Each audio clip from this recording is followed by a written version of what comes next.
values we Cleavers try to teach our children. Some, of course, are more important than others. No matter how hard you try, kids will always leave the house without making their beds, or they'll hide their kidney beans in the flower vase.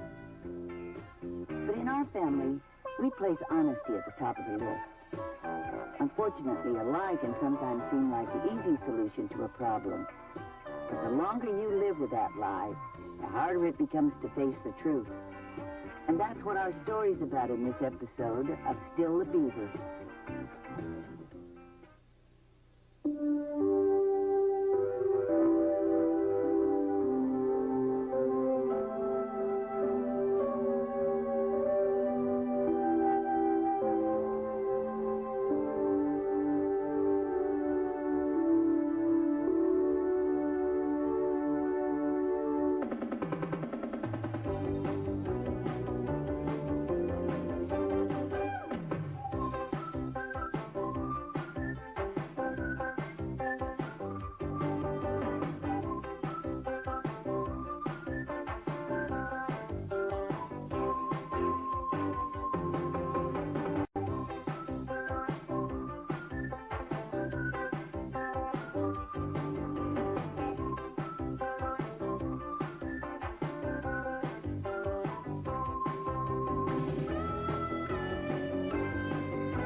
For sharing your birthday present with us. Well, class, while that may have been difficult for some of us, there's a tremendous scientific value in seeing a real calf's brain. Hubert, next time you have something disgusting to share it with me first.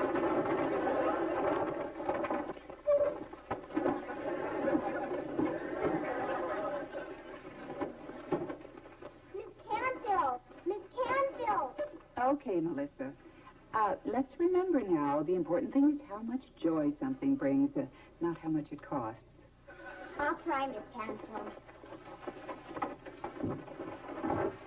Today I'd like to share something very special to me, and they're just about impossible to find in Mayfield. But my father went to New York on a business trip and brought me home. If it's another ceramic course, I'd rather see cow brains. My very own mulberry bush doll. Boss! Big deal. Isn't she beautiful? And she's even more expensive than my Cabbage Patch doll. Sorry, Miss Canfield.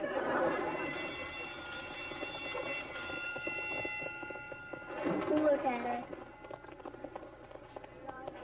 I hate her. Me too. I bet that stupid thing isn't even a real mulberry bush doll. J.J. Rutherford, where are you going? Just to get a closer look. Make sure it's real.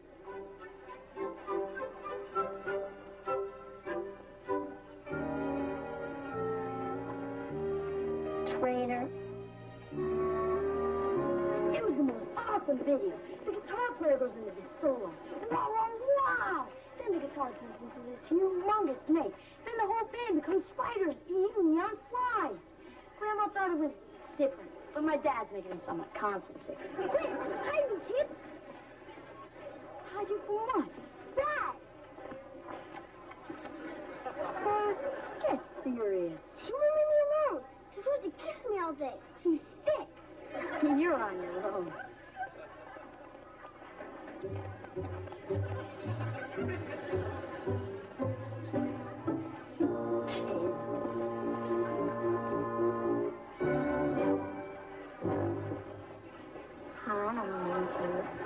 Hi, Peggy. Want to walk me home? Yeah, but, when's my day to take down the flag? Tomorrow. No, you can't. And another thing you can't is sit next to me at lunch, or stare at me during recess, or always go, what happened to us, Oliver? There is no us. Because any girl that would dress up like a doll is a real mushhead.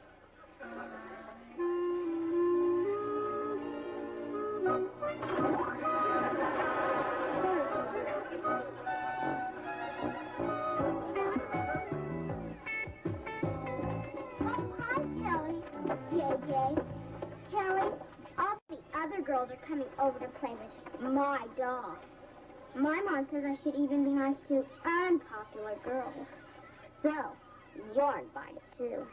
Why would I want to play with your mulberry bush doll? Well, since you don't have one of your own, it's the next best thing. I do too have one. I just don't have to brag about it. You're lying, Kelly Cleaver. Am not. R2. Am not. Okay, prove it. Bring it to school on Monday. Well, okay. You all heard her. Monday. Perfect. Enjoy your weekend, if you can. Kelly, how could you say something so stupid? I don't know. I just opened my mouth, and that's what came out.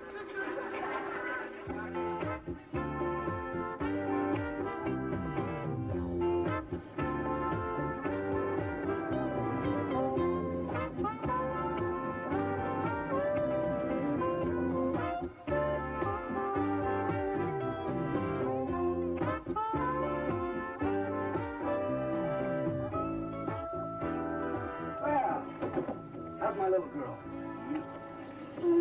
Pretty good. You call this pretty good, huh? What's wrong, huh? Dad, you know those mulberry bush dolls? You mean the ones that were on the cover of Time magazine? I gotta have one. Well, we'll see if we can't work something out, okay?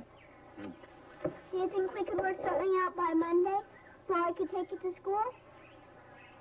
Kelly, you didn't tell someone that you already have one of these dolls, did you? No. I told everyone. Can we move to China? Well, now, you know what you did was wrong. I know. I just cracked. It's not Melissa again. Well, I don't approve of what you did. But, there's no law that says a father can't spoil his little girl now and then. Oh, Daddy, I love you. And you don't have to buy me another present for the rest of my life. You really mean that? Probably not.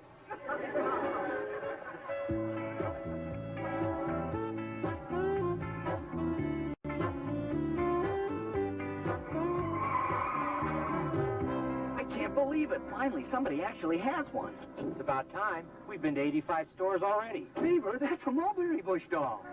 That thing? That's what we've been dragging all over the county for? I thought it'd at least look cute like E.T. I don't care what it looks like. They've got one, and it's mine. Kelly's.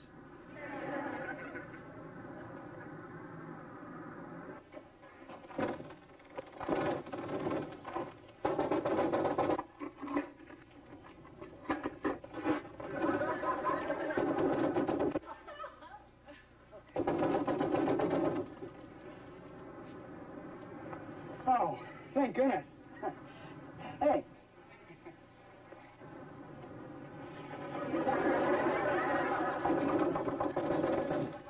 Can't you read? We're closed. This will only take a second. I know exactly what I want.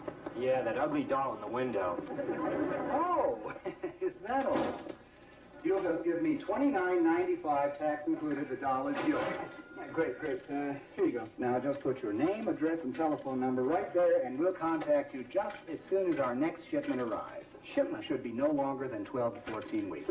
14 weeks? What about the one in the window? It's not for sale. It's my display model. Yeah, I can't wait. Be a big boy. Sir, do you have any children? 3 girls.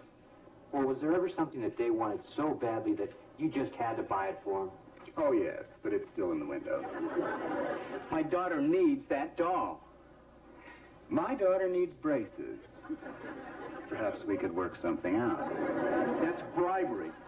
I prefer to think of it as the law of supply and demand. I promised my little girl one of those dolls, and you are going to sell it to me at the suggested retail price, or you and your daughter are going to need braces. Wally. Now, wait a minute. Do you want to get disbarred over a doll? Beaver, I went to school for 7 years. I took an oath to support the law. Do you want the ugly doll or not?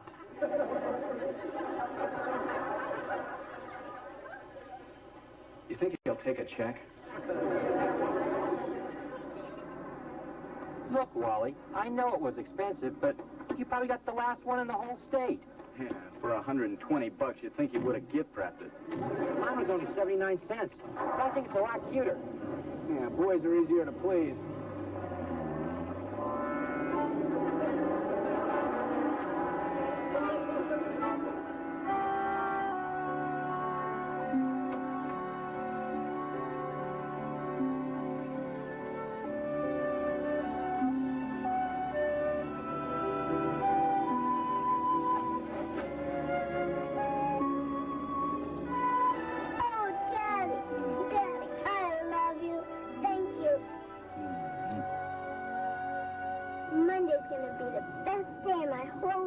JJ, when Melissa sees this doll, she's going to want to crawl under a rock.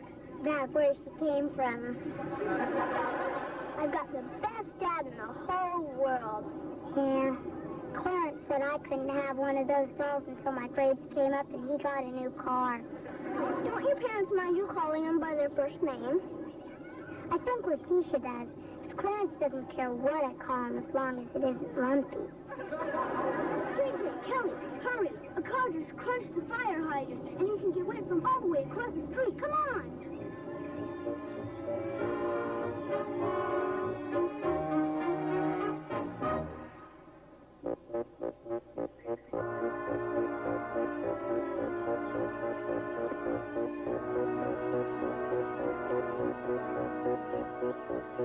Come on, Ollie. Be a man. Show me what you're made of. Well, why aren't you doing it? I did it once already. It was real good. But it says right here, do not remove under penalty of law. I'm still here, aren't I? Well, okay, I'll do it. But if I get sent to the slammer, you'll have to eat your own string beans. Okay.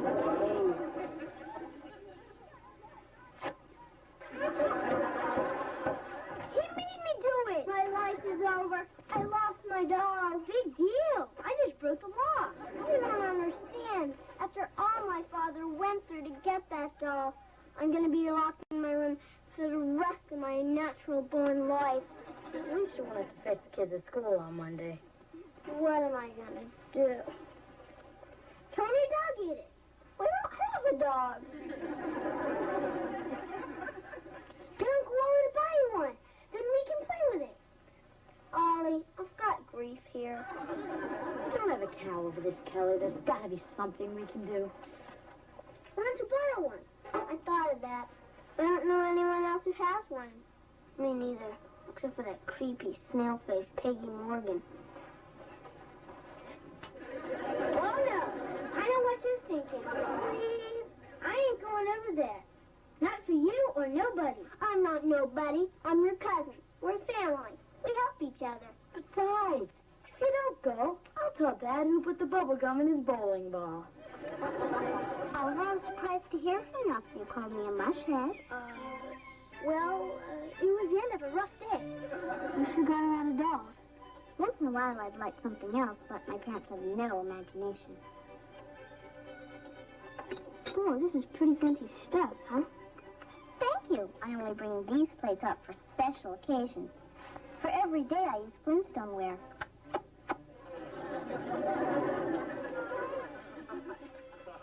Don't you like tea? Oh, yeah. It's just that my lips burn easy.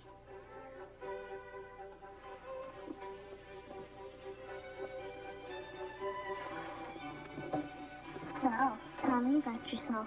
Well, first I was born, then my parents got divorced, and now I'm in 4th grade. Do you have a lot in common? Probably not, because I'm a boy, and I like cars, getting dirty, and dinosaurs.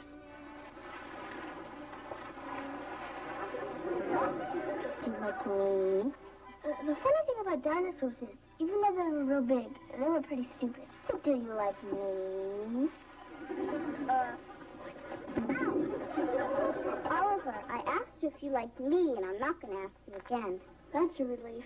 Don't you just say it? You hate me, don't you? Yes.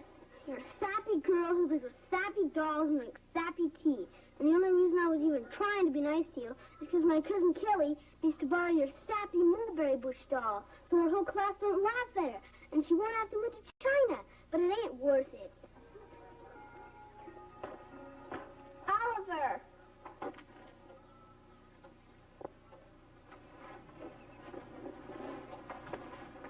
Give this to Kelly. Tell her she can keep it as long as she needs to. You're gonna do that even after all those sappy names I called you? You better go now.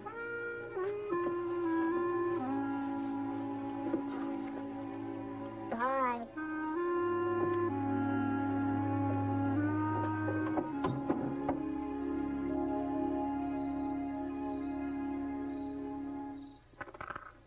Five. 1, 2, 3, 4, 5. General knowledge. Oh, I'm good at that. All right, Mrs. Cleaver. Your question is, how many stars in the Big Dipper? That's general knowledge? Come on, just take it. Hey, now, wait a minute. No looking out the window. That's cheating. 23. I'm sorry, Mrs. Cleaver, but we do want to leave you with a year's supply of bean dip. I don't know why this game is so popular. 2. Geography. Good luck. Is the capital of what country? What is that, Mom? Kuala Lumpur. Is the capital of what country? Malaysia. Hey, now, have you been studying the cards again? Yes, honey, that's what I do after you go to sleep every night. Oh, I'll get it. Here, Mom, take my turn. 4. 1, 2, 3, 4. History. All right, Mrs. Cleaver, now take your time. Who is buried in Grant's tomb?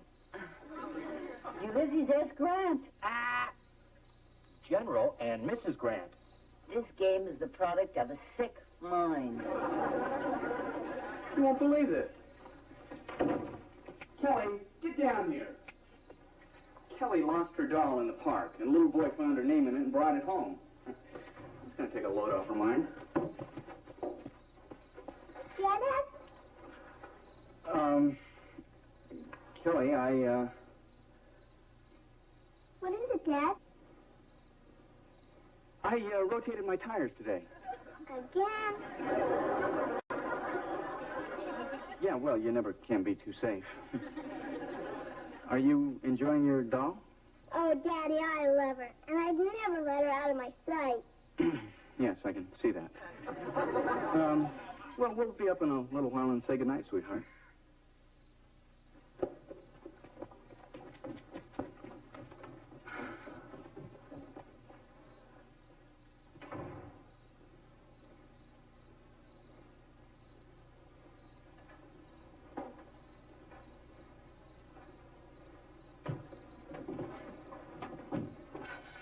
Where'd she get $120 for a doll?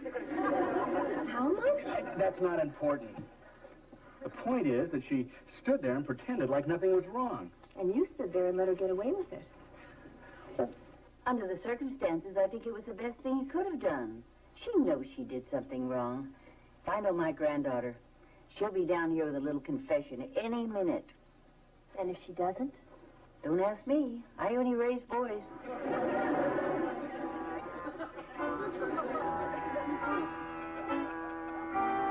It's 8:23. How much longer can she live with herself? Now, don't sell her short. She still has 7 minutes to bare her soul and not be late for school. I think that's 6. Goodbye. Goodbye. Bye. I have to clean the rabbit's cage after school, so I'll be home late. Kelly, isn't there something that you wanted to tell your mother and me? Dad?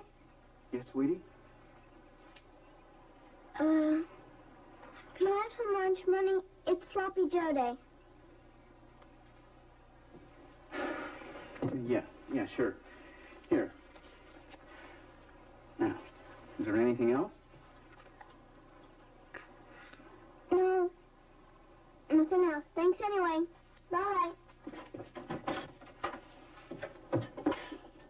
Okay, Mary Ellen, I think she's had enough of a chance. Kelly! Kelly, get back in here!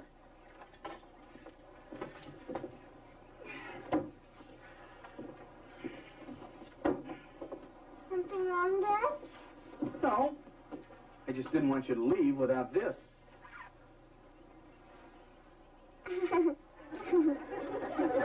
Kelly, if you lost your doll, why didn't you tell us about it? I wanted to, except what good would that have done? You wouldn't let me get another one. And all the kids at school would have thought I was lying. But you were lying. Only until Dad bought me the doll. Wally? Well, yeah, but there was a good reason for that.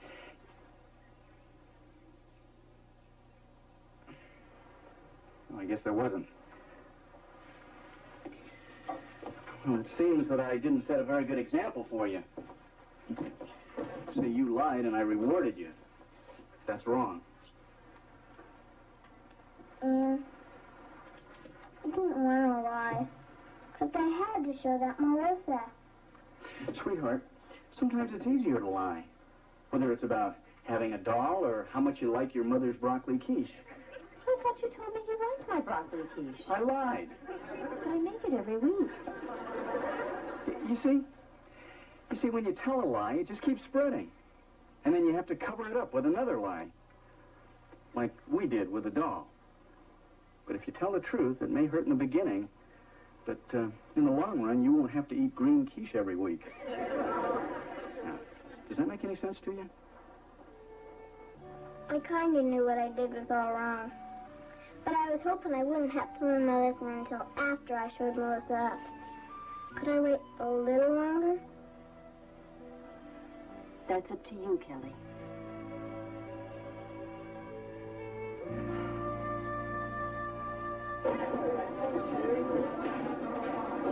Well. I see Kelly was too afraid to show up. I knew she didn't have a mulberry bush doll. Did you think you would sneak in after the bell rang? Why would I want to do that? Because you lied about having a doll. You're right. I'm always right. I have 2. Oh. Kelly's my best friend. Well, I hope you're happy now. You know, I thought I would be, but I'm not. You see, I didn't have the doll when I said I did.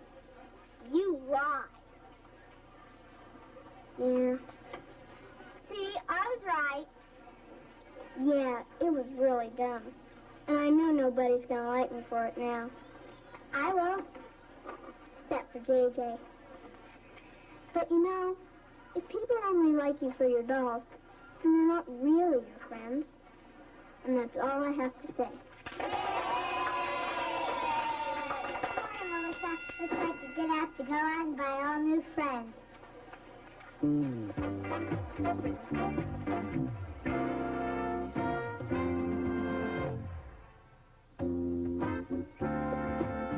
So we've only got 5 minutes. Dad, you have to go inside for me. Kids will think I'm a whimper. Get it. The last time you had a dental appointment, you buried yourself in the sandbox. Dad, wait. Now, wait a minute. I don't care what your horoscope said today. You are going to the dentist. It'll only take a second. Okay, but just a second. I'm parked in the bus zone. Hey, you. Here's your doll back. Thanks for the loan. You're welcome. You know, you're really not just a bad guy for a girl. And I probably would like you okay if you didn't always chase me around and go... I guess I have been a little obvious.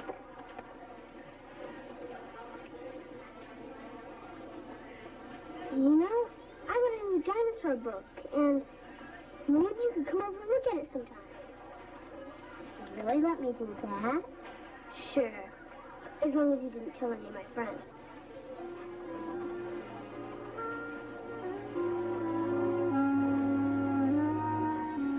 Oliver, that was very nice. I'm very proud of you. Yeah, I figure after that, going to the dentist will be a cinch. What a man.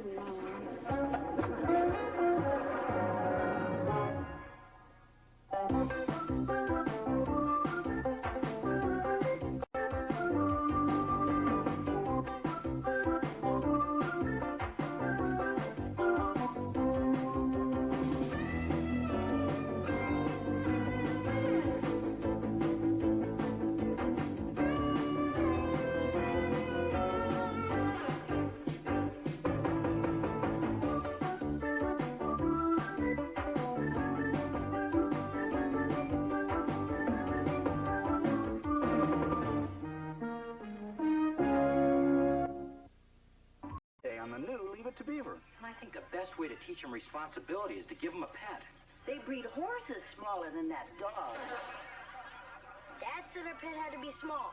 He didn't say it had to be charming. I'm going to take him home.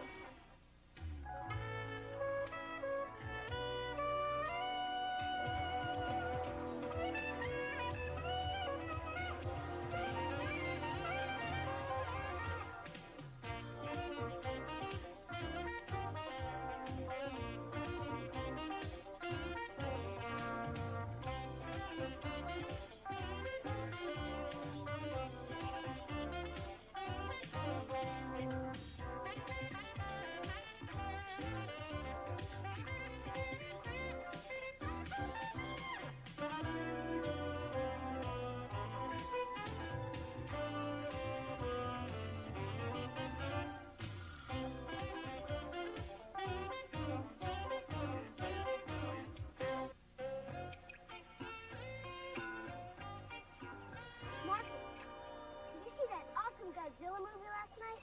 No, I got sent to my room for losing a tooth. Just for losing a tooth? Well, it was in my brother's mouth at the time, but I think it was loose anyway.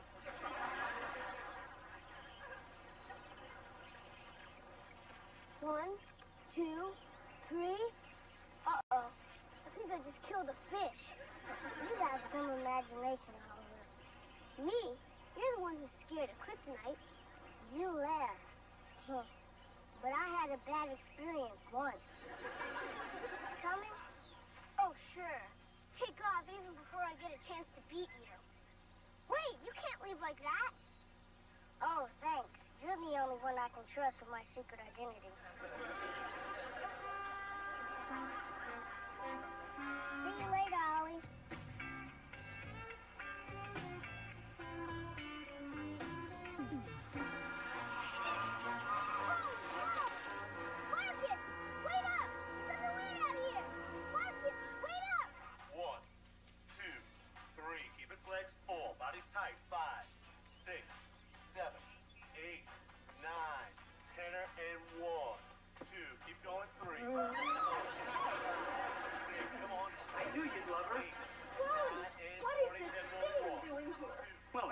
Butcher that I represented finally paid me. Dog is all he paid you? Oh, no. No, this is just the first installment. She's gonna have puppies. Maybe we can find out who her friends are and throw her a baby shower. Hey, listen, Mary Ellen, this is no ordinary dog. She's a purebred. Do you have any idea how much those puppies are gonna be worth? Money is not the issue. You're absolutely right. The issue here is security. Sonia is a ferocious watchdog. Check this out. Your money or your life? Mama, come on.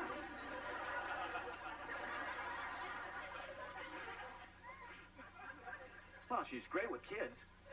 But you know Kelly has allergies. Oh, come on. She got over those a long time ago.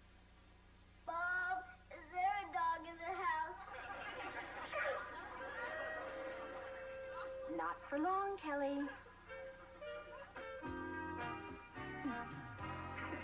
Hey, look at him, Beaver. A Blaney's dog. Now, come on. Is there any greater joy? Well, Kip was happy when we brought Oliver home, too. But after a couple weeks, he wanted to give him back. Oh, hi, Mom. Oh, Grandma, look what Uncle Wally got us. Well, how thoughtful of Uncle Wally. Beaver, did I see you in the kitchen a minute? I knew you'd want to, Mom.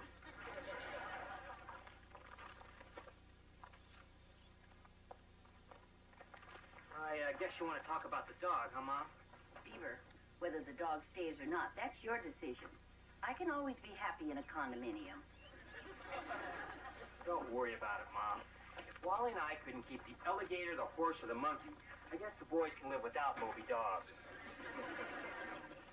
Dad, Grandma, I just saw a monster. That's just Wally's dog. No, down by Miller's Pond. A real live monster. Now, Oliver, you know better than to tell tall tales. Why don't you go get washed up for dinner? I should have known. No grown-up would believe me. In a couple of days, they're going to forget all about having a dog. Dad, thanks for the neat dog. Wow. Think about it, Mom. Is there any greater joy than a boy and his dog? Yes, a grandmother and her clean house. I hate always having to be the bad guy. No, you can't have a pet. No, you can't watch TV. No, you can't go skydiving. Beaver, I don't want to deprive the boys, but do you honestly think those boys are responsible enough to care for that dog? I don't think Tarzan could care for that dog. Well, then go in there and tell them before they get too attached. I want this meal to be special, sweetheart. I made the same thing for Mary Ellen when she was expecting. Only, she didn't have to eat it off the floor. Come on, girl. Here you go.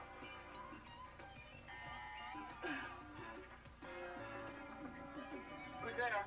Dwayne. Dwayne who? Dwayne, a bathtub. I'm drowning. Come on in, Eddie.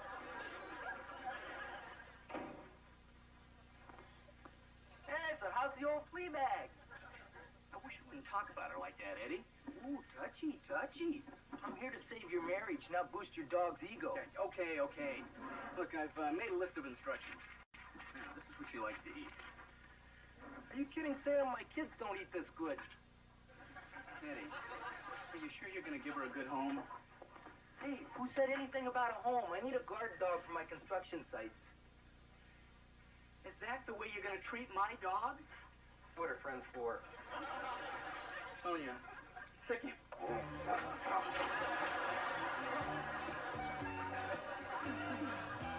have you been? Out at Miller's Pond, looking for the monster. But I think he's kind of scared of me. Well, while you were out fooling around, I got us the pet Dad said we could have. What is it? I'll give you a hint. It's warm, it's furry, and it loves to play. I'll bet I know what it is.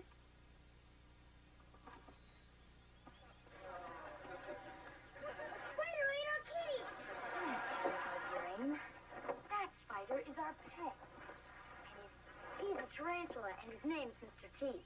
I have a feeling that's not the kind of pet Dad had in mind. Look, Dad said our pet had to be small. He didn't say it had to be charming. What about Grandma? She wouldn't even let me be Spider-Man for Halloween. You're right. So let's not say anything about Mr. T until we can prove we can take care of him. Good thinking. Does he look hungry to you? Shouldn't be. I split a cheeseburger on the way home.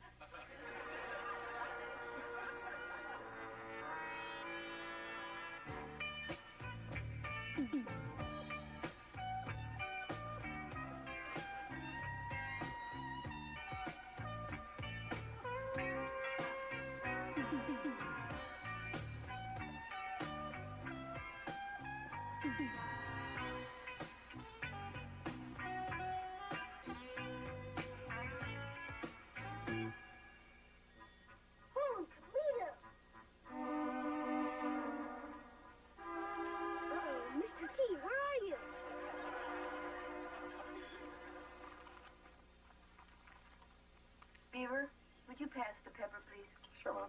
Thank you. Morning. Morning. Hi, Mary Ellen. What do you need? Can I borrow some eggs? Wally's used the rest of ours to make Sonia's Alpo omelets. They're in the refrigerator. Want some coffee? Love some. Well, I finally told Wally, either find a home for Sonia by this weekend or build a doghouse with a guest room for himself. You're going to have an uphill battle, Mary Ellen. Now, Wally's always loved animals. When we had a problem with mice, he locked the exterminator in the basement. Any toast? Help yourself.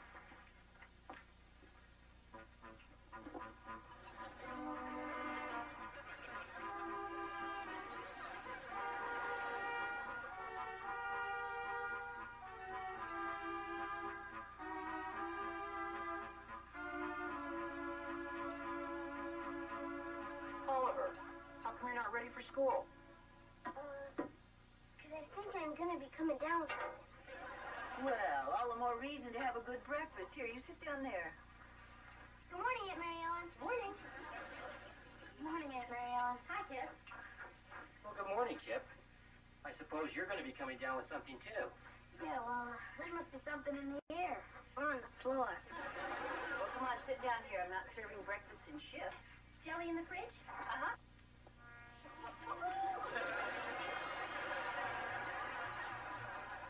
Dad. Wondering. Tarantulas poisonous? Some are, some aren't. What about the one on Aunt Mary Ellen's back? I don't know what gets into your heads. I stick out my neck so that you can have a pet. And you sneak in a creature from a horror movie. But, Dad, nobody got hurt. But somebody could have. The point is, I trusted you, and you proved that you're not responsible. Dad, we promised. She won't get loose again. We'll even put him on a leash. It's too late for that. This little experiment responsibility is over. And so are your chances to ever have another pet.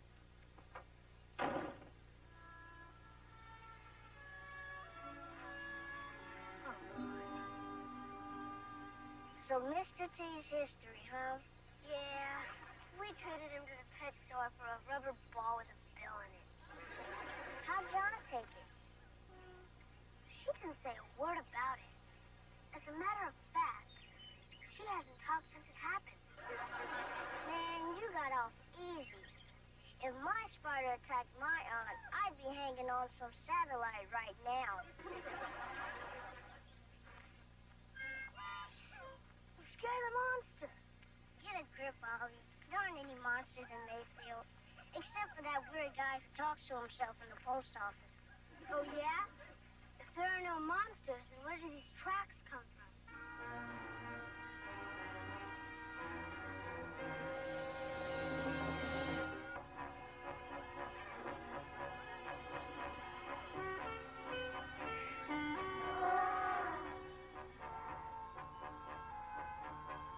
What's the elephant doing at Miller's Pond? I don't know. I'm not an animal psychologist. I better call someone to come pick him up. No, don't do that. I saw in the news once where this elephant escaped, and they shot him with big tranquilizer guns, and he died. Well, I'm not going to let that happen to him. What are you going to do? I'm going to take him home. Be careful. After what happened with that spider, you'd be taking a chance bringing animal crackers home.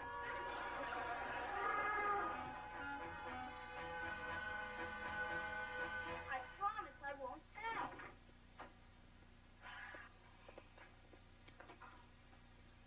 I'm telling. No! He can't be. They're gonna hurt him and maybe shoot him.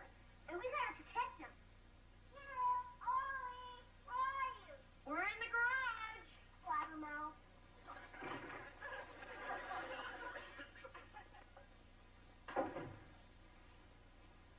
Isn't that an elephant?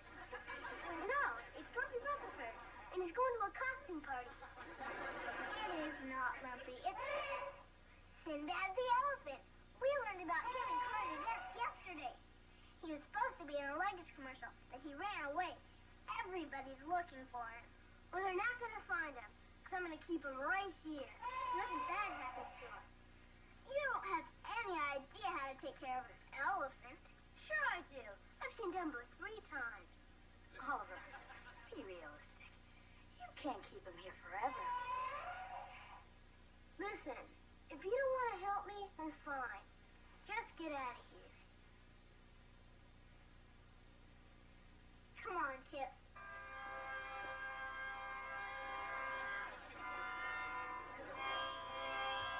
This was good.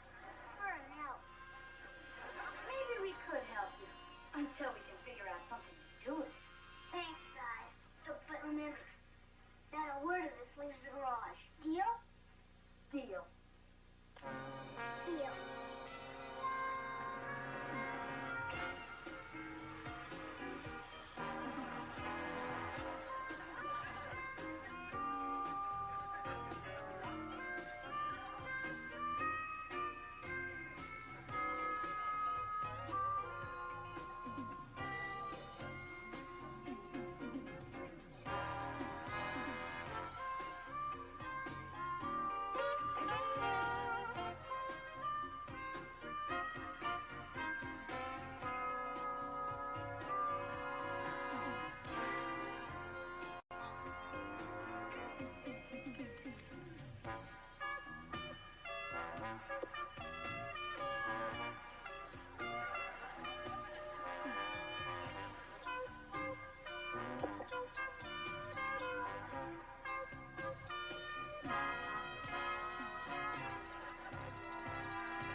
Keeping an elephant in the garage.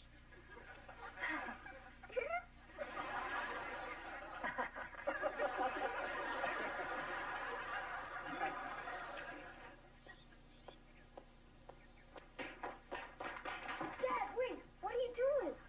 Why's that door locked? I'm gonna mow the lawn. I didn't know how to clear it with you. What are you hiding in there? The truth is, Dad, Oliver found out you returned the tie he gave you for Father's Day. Oh, gee. I really didn't want that to happen. Well, he's in there, making you something really special. And if you saw it before it was done, it would really break his heart. You've got such a big heart for a little guy. Yeah. You know, here's a couple bucks. Well, just in case you need some more supplies, you can tell him you found it on the couch. Thanks, Dad. My boys. I gotta tell Wally.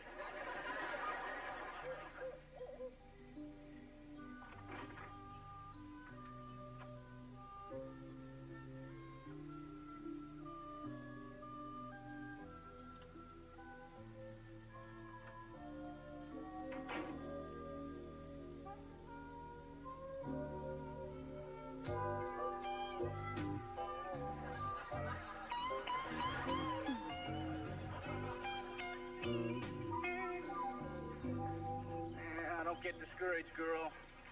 Kelly's allergist says the new breakthroughs are being made every day. Oh, and Mary Ellen is starting to soften. I can see it. It may not be obvious to you, but I've known her longer. Hey, wait a minute. Where are you going? Come here. Come back here. Whoa, big girl. Hey, whoever's in there, I gotta warn you, I got a vicious dog out here. And I was all county in football.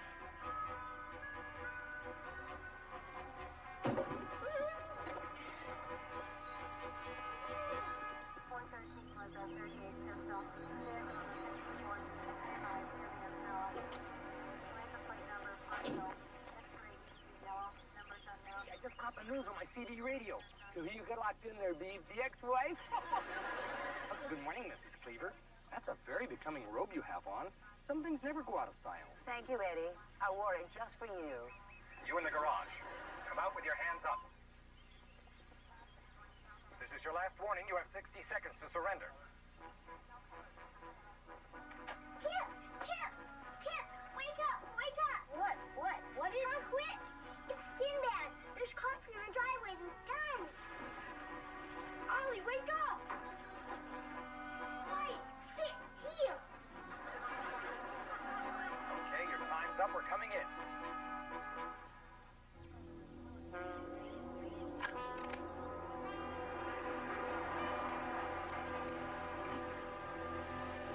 Don't shoot! Don't shoot!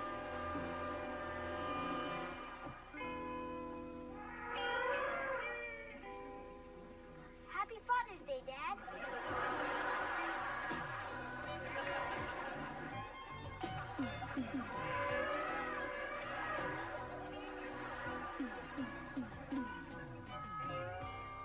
What's Dad making us wait so long for? He's making us sweat it out, so we feel real bad about what we did. The only thing I feel bad about is getting caught. Want to come in, Mom? No, I think you know what has to be done. Somebody's got to talk to those TV reporters. Dad, Sinbad's gonna be okay, isn't he? They're not gonna punish him or anything. No, nothing like that. Why don't you guys sit down? As a matter of fact, the animal control officer said they're going to try to get the owners to put him in a wildlife park. Dad, we weren't trying to disobey you about having a pet or anything. Oliver just happened to come home with an elephant. It could have happened to anyone. We were just trying to protect him. Fellas, please. I know your hearts were in the right place. I was the one that was really off base. Just because you made one little mistake with that tarantula, I didn't think you were responsible enough to care for another living creature. But I was certainly wrong. We forgive you, Dad.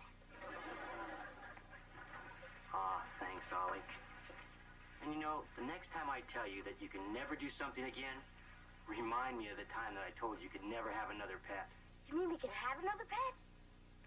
Well, as long as it doesn't have more than 4 legs and can fit in through the front door. What's the matter, Oliver? I thought you'd be a little more excited. It's hard for a guy to get all sweated up after he's had his own elephant. Yeah, I think I understand how you feel. Why don't you give it a couple weeks? Maybe you'll feel differently. Come to think of it, Freddie Haskell's cobra eggs are going to be hatching pretty soon. But I'll settle for a chameleon.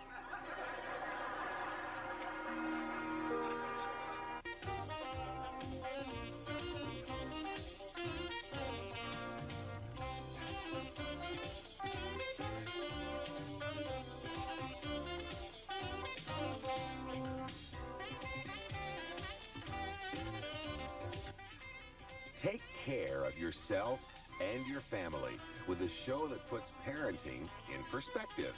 Join Debbie Van Kiekeveld tonight at 9:30 for Positive Parenting, only on YTV.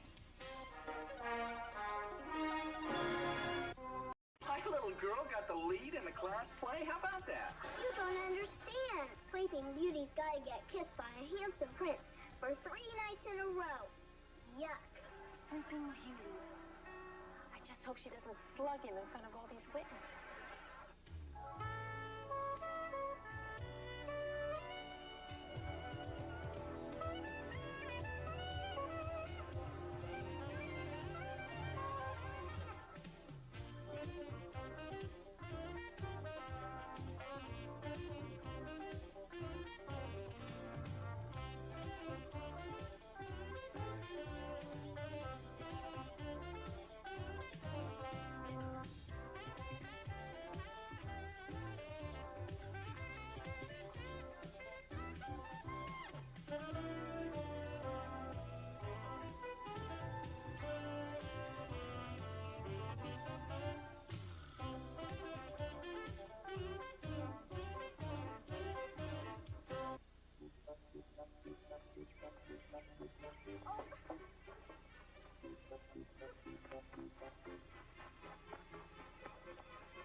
get a client out of jail. But this is important. Hi, where's Wally? I gotta see him right now. Get in line. I am in line. Daddy, don't make me do it. Okay, you don't have to do it. Now, why didn't I think of that? Wally? So, Kelly, what don't you want to do? Be Sleeping Beauty in my class play. I can't. Oh, sure you can. Look, Wally, I gotta talk to My little girl got the lead in the class play? How about that? I knew playing a thermometer last year would lead to bigger things. You don't understand. Sleeping Beauty's gotta get kissed by a handsome prince for 3 nights in a row. Yuck. Now, come on, honey, give it a try. It's only a pretend kiss. Forget it. Why couldn't we have done the ugly duckling? Then all I'd have to do is quack. I don't get it. She'd rather be a duck than a princess? Honey, you just don't understand women.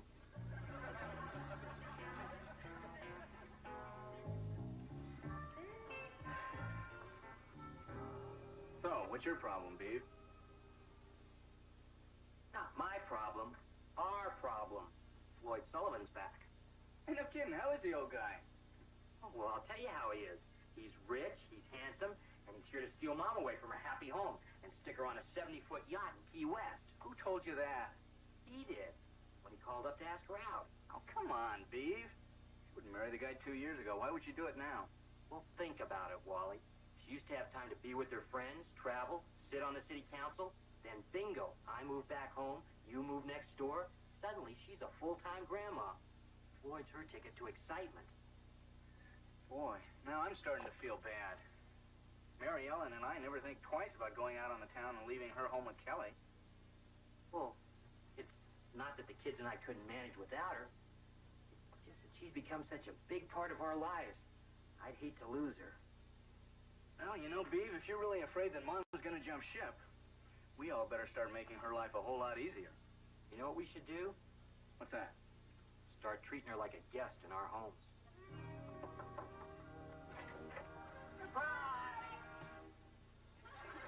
She's already gone to Florida. Grandma, thank goodness you're still here. Well, what's all this about? Well, the boys thought they might surprise you with breakfast in bed. Oh, I'm supposed to smash a bottle of champagne over the new city shuttle bus this morning. But I made a practice of never smashing anything on an empty stomach. Yeah, all right. Oh, everything looks just wonderful. Toast and bacon and eggs. I hardly know where to start. So is bacon. Oliver dropped it on the stairs. Well, what's up on his sleeve? Why don't you just start with the juice? I'll get it. Oh! Sweeten this up. Now look what you did. Grandma's gonna leave us for that guy Floyd for sure. Oliver, wherever did you get that idea? From him. Why don't you guys take that stuff back down to the kitchen? I think your grandmother wants to have a word with me. Grandma, don't ground Dad. We still need to ride to school. I'll take that into consideration. Beaver, what have you been putting in those boys' minds? Well, it's pretty obvious, isn't it, Mom? Floyd Sullivan's back in town, and the boys are afraid they might lose you. Is it only the boys? Okay, I'll admit it. It's Wally, too. Beaver. Well, Mom, I'll admit, the thought did cross my mind. But if you were to leave, who'd be here when the boys got home from school? And to make sure that they ate right and help me raise them. If your world is so threatened by my having one little date, then you've become far too dependent on me. Who knows, if I left, it might be the best thing for all of us.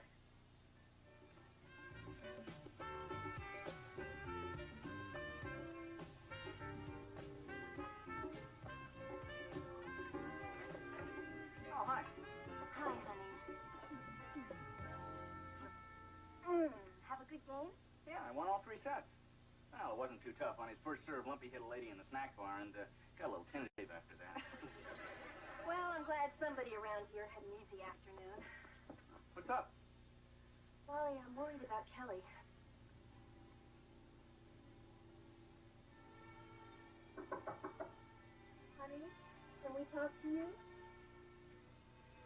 honey. Can your mother and I come in, please? Okay.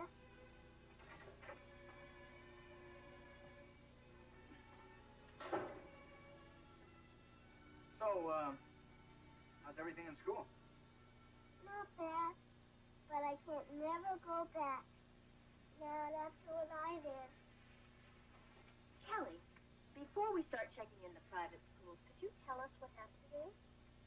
Well, we saw a movie about our friend the sun, and in rehearsal, I belted the prince. You belted the...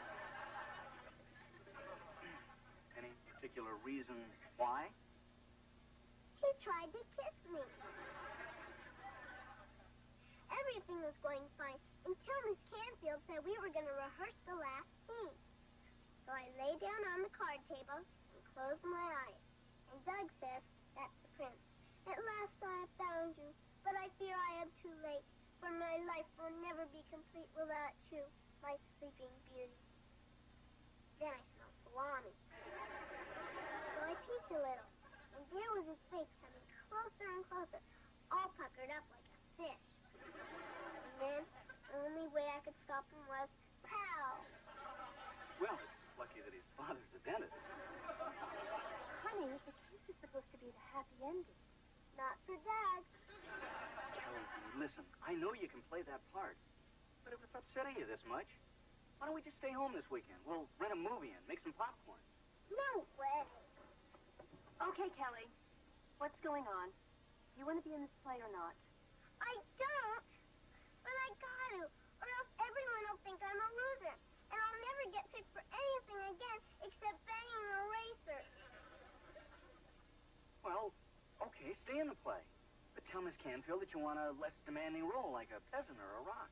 Oh, Daddy, how can you be so mean? Actresses.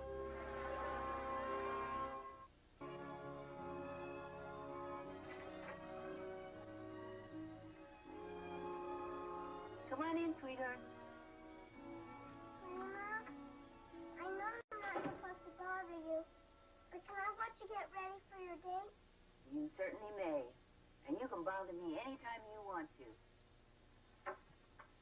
I'm so sorry I can't come to your play tonight. But Floyd's only in town for one day. I'll come tomorrow night. With Uncle Beaver? Uh-huh. Shouldn't you be in your costume by now? I guess so, but I don't like it. Looks lovely to me. On you, maybe. You're beautiful. I hate the way I look. Please, sweetheart. You're the most gorgeous young lady I've ever seen. No, I'm not. My hair's stringy, my eyes are too far apart, and I got a neck like a stack of dimes. They probably picked me for the part because they felt sorry for me. Kelly Cleaver, you remind me of a youngster who was so afraid they were going to have a pug nose that they slept with this awful contraption to flatten it out. Is this going to be another one of those stories where the kid turns out to be you? Nope. This time it turns out to be your father. Mom says we have the same nose. Kelly Cleaver, you come over here. I want you to take a good look at yourself. You know, if we're... take your hands away from your nose. Come on, open your eyes. You know, if we're only looking for imperfections in ourselves, we're surely going to find them. You know something? I hate to be the one to break this to you. But, honey, you're a knockout. No. Really? Mm-hmm. Just look at those high cheekbones. You get those from my side of the family. I never saw them before. Well, all the top actresses have them. But none of them have eyes like yours. They open and close good, too. Bet you'd just be stunning in that costume. Let's go put it on.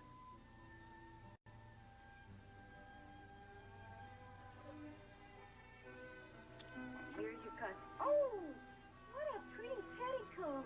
I picked it out myself. Oh, you did? Uh-huh. Yeah. Did you put your hair up? Uh-huh. What a lovely dress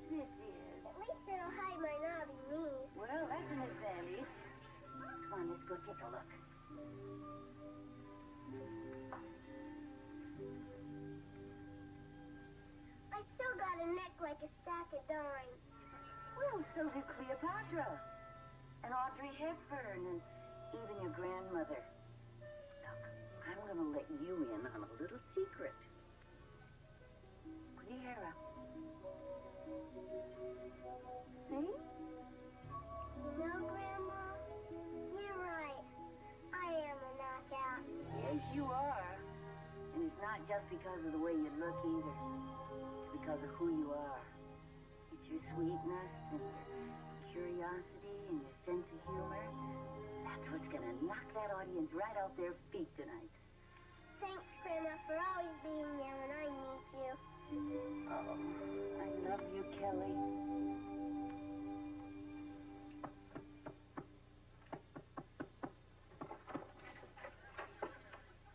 Hey, Gertrude, is the man of the house about? Cut it out, Eddie. I don't need any guff from you, especially not tonight. You're right, Beef. That was a cheap shot. Hey, look, why don't you gather up the kids so I can get them out of here before your Tupperware party starts? Kip, Oliver, your ride's here. Theodore, might I remind you of the spiraling cost of admission at the drive-in? Okay, but this time just don't sneak them through in the trunk and then try to pocket the money. Look outside! Here! You gotta see this car. It's so long it sags in the middle. Hey, this guy's no teenager. Did you say he lived in Florida or discovered it? Eddie, doesn't the movie start soon? Yeah, I just want to stick around long enough to meet the petrified playboy.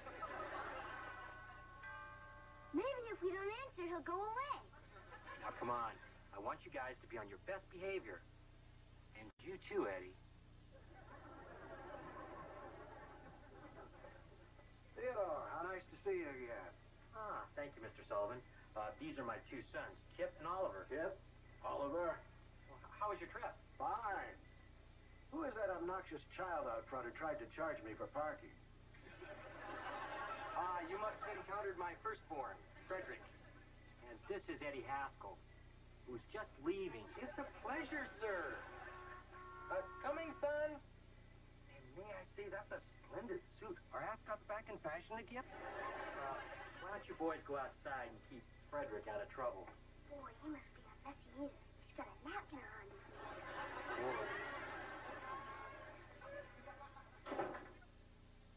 Hello, Floyd. Hello, June. You look wonderful as always. I couldn't agree more. Thank you, Eddie. Eddie, you know, I think the kids are waiting out there. Hey, now we're just getting to the good part. Oh, I just love to see old-fashioned sentiment like this. Makes me think of my grandparents' 50th anniversary. He bought her a corsage, too. Only he forgot to give it to her. He just stuck the pin in her arm and kissed her. Shall we? Mom, have a great time. Thanks, Beaver. Oh, Floyd! If you feel drowsy, promise you'll pull over. That young man is the most appalling jerk in my memory. You don't think to hurt your mom's chances with the old guy, do you? No, Eddie. This time I think you did just fine. Hey, lay off the horn! Excuse me. Pardon me.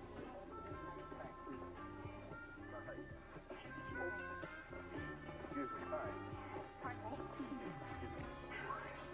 Were these the best seats you could get? Clarence, this is the second row. I just hope I can get a good shot of JJ from here. Will you relax, Lumpy? You can practically touch her from here. I'm thirsty. Lumpy, the show's about to start. Oh, these things never start on time. Excuse me. Whoa. Ouch! I'm sorry. Whoa. Excuse me. Pardon me. Whoa, pardon me. Did I miss anything? Hey, these really are good seats.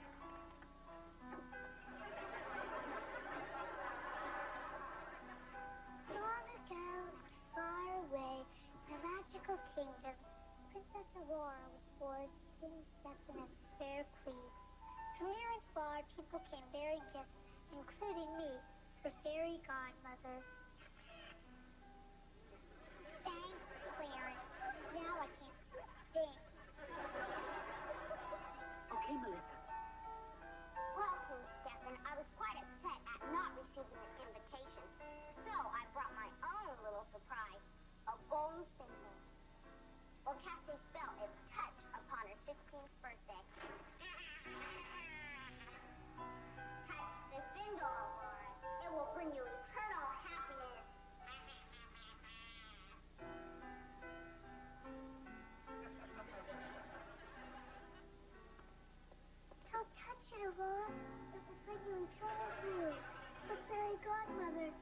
so pretty. What harm could come from just one touch?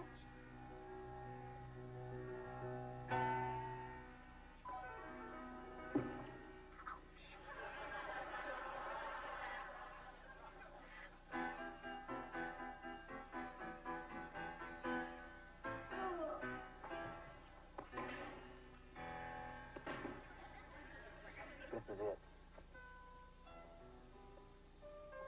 Oh, fair maiden, at last I've found you. Here I am too late, and life will never be complete without you. Sleeping Beauty. I just hope she doesn't slug him in front of all these witnesses. Come on, Dad. Kiss me. Don't worry. I won't pop you again. It's scary. I've been ill before. Especially for our parents. Come on.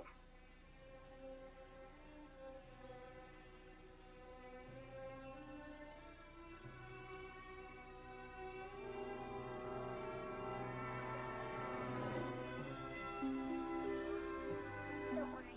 It was only pretend.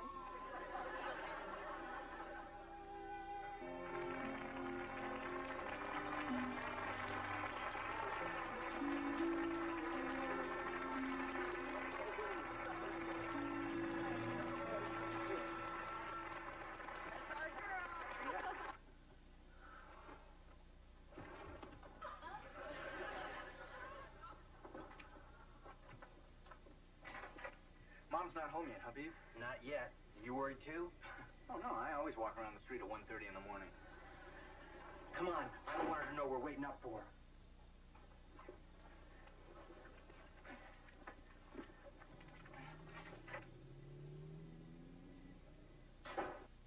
Mom, is that you? Hi, boys. Are you waiting up for me? No. We were just playing poker. Oh, really? Why'd you just discard 3 kings? Mom, I think we ought to have a talk. Oh, this sounds serious. Should we go in the den? Mom, he just wants to know where he stands. And I'd like to know, too. We really had a nice time. And how was Kelly's play? Oh, she was terrific. You know that part where she's supposed to... That's great, Wally. But we just skip to the part about Floyd and Mom. How much your grandchildren love her? Well, Beaver, if you really want to know, Floyd asked me to go to Florida with him. And I didn't even have to think it over. Well, so, Wally, tell us about Kelly's play. Beaver, I'd really rather hear about Mom's evening right now. Thank you, Wally. You know, living with my children and my grandchildren can sometimes be nothing but headaches, aggravation, and carpet stains. That's not really the lifestyle that grandparents are led to expect. But tonight when Kelly came to me for help, and what little I did really had an effect on her, that really meant an awful lot to me. I don't want to be one of those grandparents who just comes in once a year and passes out presents. I'm really a part of your lives. And right now, I wouldn't trade that for any yacht in the whole world.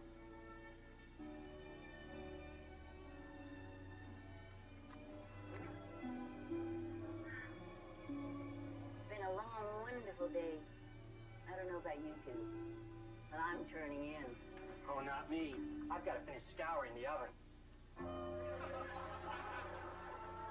What's wrong, Mom? I don't have the heart to tell him. It's a self-cleaning oven.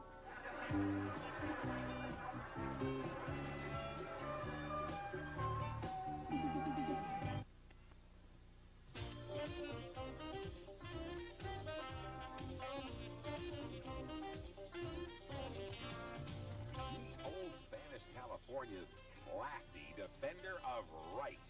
Zorro, next on YTV.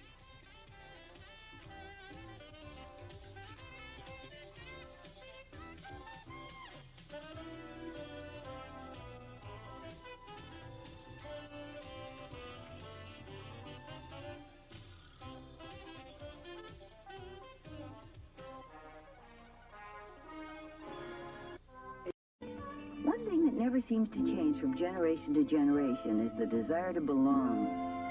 There's nothing like the camaraderie of being in on something special. But when you discover that you're wanted, not for who you are, but for what you have, it can be a painful experience. And what's even worse is realizing that you've neglected those that really matter the most. And that's our story in this episode of Still a Beaver.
Kelly. Oh, Kelly, have you seen Kip around?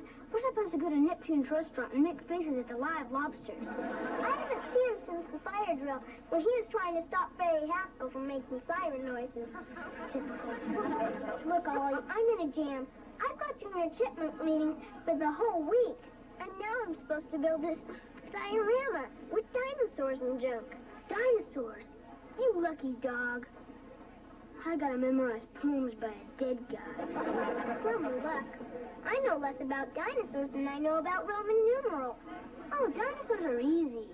The only tricky part is saying their names without spitting. Look, Ollie, maybe you can help me build the diorama, and I'll help you memorize your poems. You got yourself a deal. Thanks, Ollie. I'll be over at B1. That's 6 in Roman numerals, I think. Bye. I'm not going to stand for it. I just wasn't cut out to be an alternate. Hey, Sam, you're just down on co-ed volleyball because Julie Woods beat you up for first string. Hey, not so loud. Anyways, she's not that coordinated for someone 6'2". Yeah. Where are you going? We're supposed to name the lobsters before they get boiled. Not now, Ollie. We got to go take the team picture. And I'm not going to smile. Well, what am I supposed to do? Marcus has band practice. Kelly has Junior Chipmunks. The church is open. Why not pray for some personality?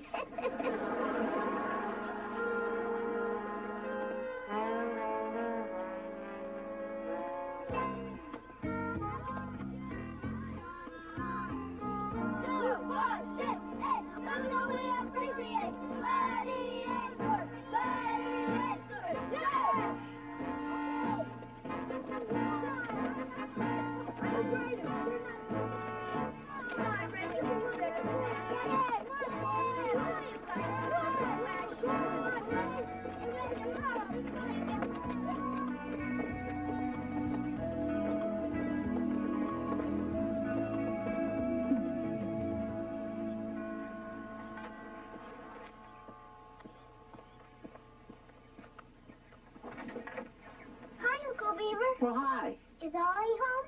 No, he went out with your grandmother. Something about an emergency trip to the toy store. He was supposed to help me with my diorama today. Oh, well, I guess I could help you, but I'm not very good with foreign languages. Get it? Diorama, foreign languages? Never mind. I'll come back later. Arrivederci. I still don't think you have the makings of a real gladiator. Well, I bought the uniform. Clothes don't make the man, Cleaver. Yeah, right. Yeah. I'm letting you use our garage as a clubhouse. That helps. Being a gladiator is more than that. It's a way of life. We're always together. Right? Right. Yeah. We stand up for each other. Yeah. That's what I want. Some guys who'll stick by me. Oliver, I've been waiting for you. Kelly, what are you doing here? This is secret stuff. But you were supposed to be helping me with my diorama today. I can't now. This is much more important. It's my destiny.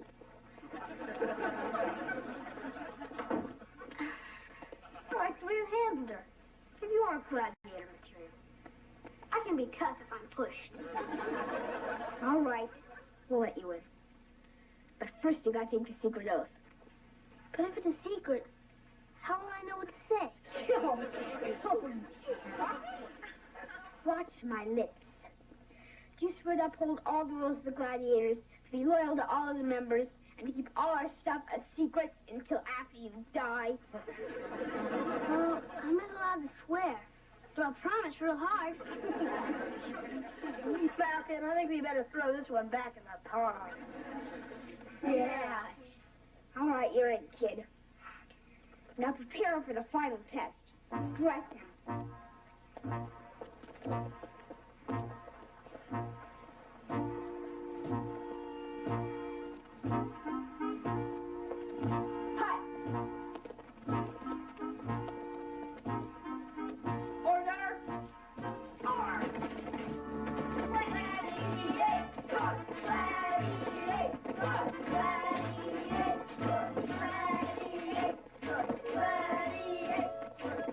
Uncle Beaver, I told you he was having his brain washed.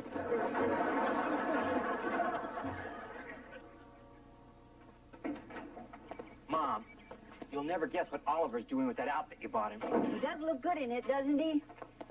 So nice to see boys in uniform again. Mom, he's joined a band of junior terrorists. They're out in the garage chanting.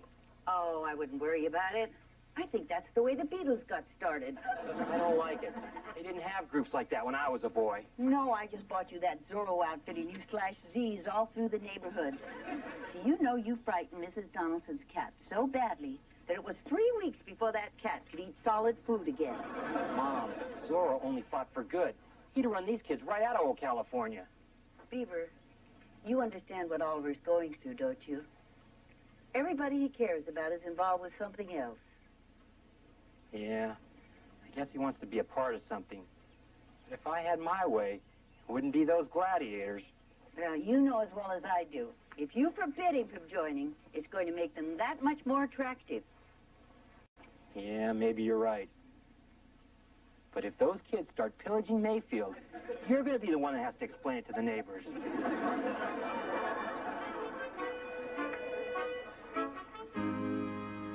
Okay, now give me that orange and yellow thing. We'll put it right here in the lake. Dad, it's a pterodactyl. It has wings. I think it goes in the sky. Smell sea miners coming. Hey, look, I may be older than you, but I wasn't around during the Mesozoic age. Stick it right here. Okay, now hand me that tree. You are going to put it in the ground, aren't you? Give me a break, will you? I bet I'm doing better homework than any of the other fathers. Hey, this is kind of fun. Good, because I'm going to need more help, since Oliver dumped me for those gross friends of his. Kelly, I know Ollie hurt you. But you guys are more than friends. You're family. And if you turn your back on him, you'll both end up losing. You understand what I mean? Yeah, I'm still pooping around. The project's due on Wednesday. Today's the big day, Ollie. We're gonna teach you how to chicken fight. Yeah. So soon? Don't you think I should read up on it first? There's nothing to it. You just follow the gladiator's motto. Hit the other guy back before he's had a chance to hit you first. Easy. Good one, Malcolm.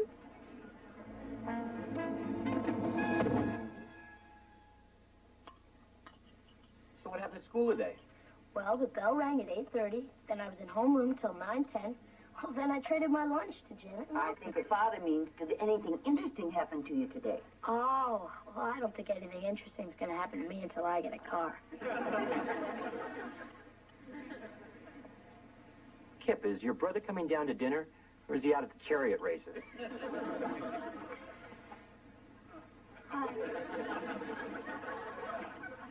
Well, greetings, humanoid. I hope you come in peace and enjoy rump roast.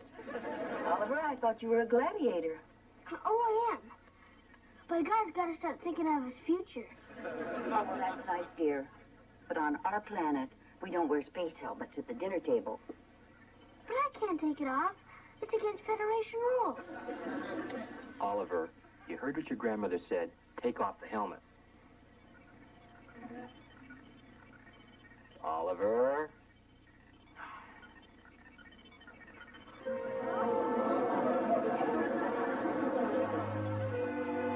What happened to you? I'll tell you what happened. The gladiators did this, didn't they? I can't tell. Well, I didn't mean it, because they're my friends. Dad, I'm going to get the camera. This would make a great Christmas card. Just hold it, Kip. And where were you when this happened? Don't blame me. I was nowhere near him at the time. Yeah, well, maybe you should have been. He's your little brother, and it's your responsibility to help protect him. I can take care of myself, Dad. Not by the looks of it. We're going to have a little talk about your extracurricular activities. Look, there's plenty of time to discuss this later. Come on, I want to put some ice on that eye. Grandma, I'm hungry. Kip, I know it's not cool to hang around your little brother, but he does look up to you, and he needs you to be a good influence. Hard for a guy to be a good influence when his best friend is Freddie Haskell. There. Swelling's going down already. I think the worst is over. Yeah, I don't think the worst is going to be over until Dad finishes punishing me. Maybe your father was right. If I hadn't bought that costume, none of this would have happened. But it really was an accident. I like being a gladiator. Dad, what are you doing? I'm throwing this junk out once and for all.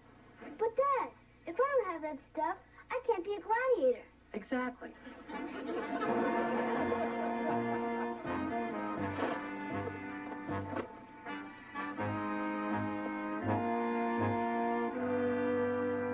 not fair.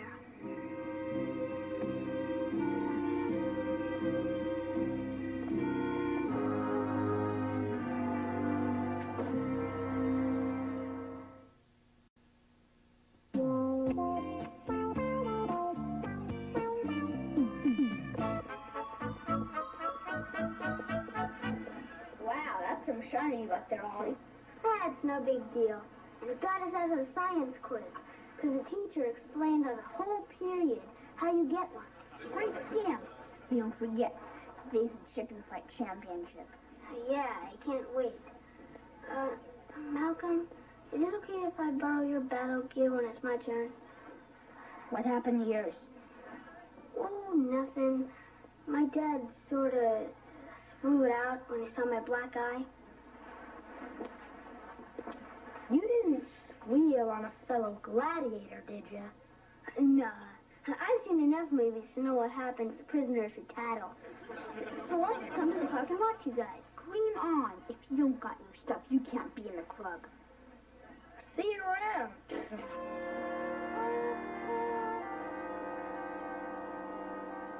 Perfect setup. Beaver leads, he spikes, he scores again. How does he do it? Easy, Conan. It's still be an alternate if Julie Woods hadn't come down with mononucleosis. Just wait. I'm going out there today and make him forget Julie Woods ever played the game. Wish Oliver would hurry up. I told him he could tag along with us today. Don't worry about him. I told him to make like a drum and beat it. Thanks a lot, Freddie. I promised my dad I'd start looking after him. I promised my dad I'd mail in his tax return.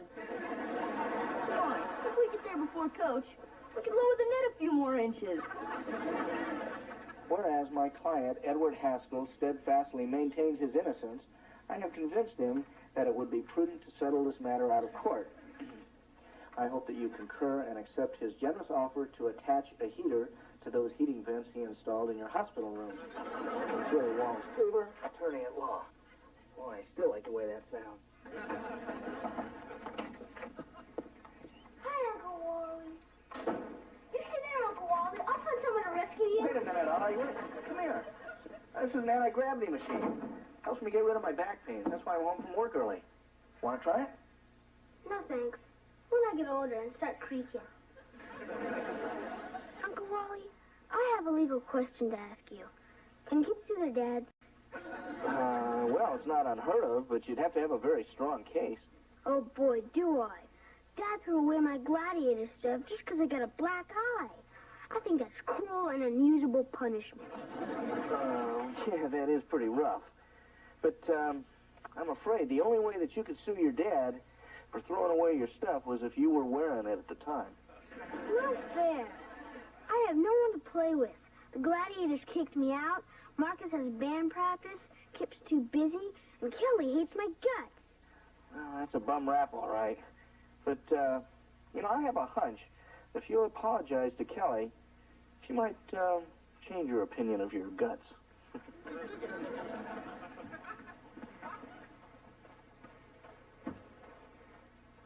Hi, Dad. Hi, Kelly. Cousin. Pal. Oh, Oliver, I thought you'd be with your gladiator friends making first graders walk through puddles. No, the gladiators won't play with me because Dad threw away my stuff. So I decided to come over and apologize to you for being mean. Isn't that nice? Real nice. He only wants to be my friend when nobody else will play with him. I'm going over to JJ's. They're having their roof fixed, and she's going to give me real tar for my diorama. Now that's a friend. Well, it looks like we lost the case, Ollie. Sorry. It's okay. Can't win them all.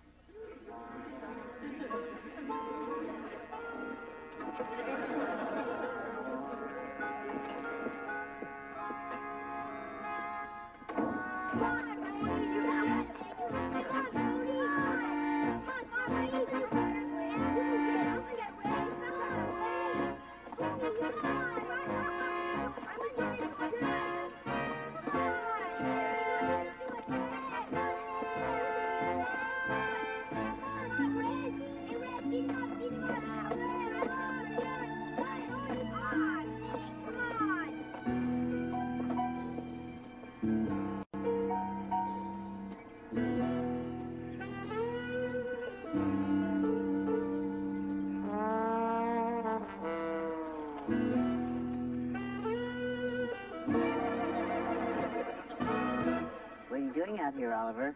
I'm doing a science project on fungus, and I volunteered on bringing in some mold. Oh, well, that was generous. Want to help? No, thank you, Oliver. The only molds I'm good with are cakes and jellos. Well, good luck. Thanks, Grandma.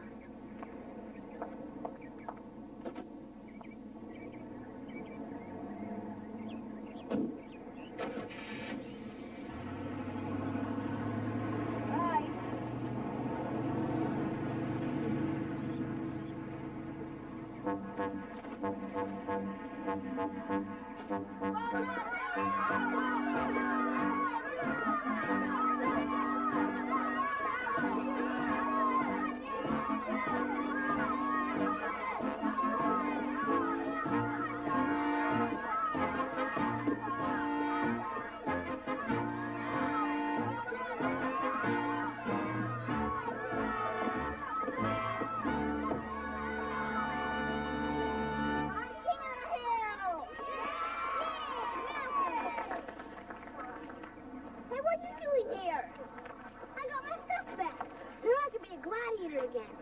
Says who? Your stuff reeks. Anybody who lets their battle gear fall into enemy hands is definitely not gladiator material. I'm just as good as anyone here.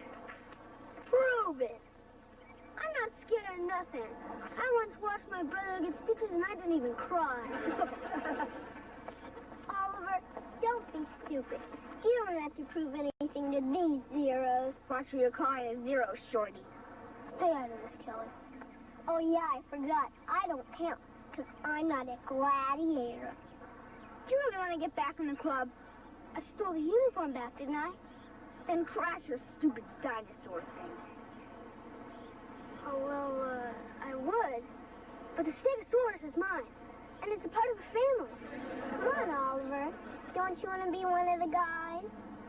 Yeah, well, Then smash it right. You heard him. You want to be a big, bad gladiator, don't you? Yeah, but I can't do that to you. Okay, then I'll smash it for you. No, Kelly, don't do it. Oh, isn't that cute? They're square dancing. I'd rather square dance with her than be friends with you, Zeros. Nobody says that to us and gets away with it. Right. My cousin just did. Well, he's not going to get away with it. Order! Order! Hut! Hold it!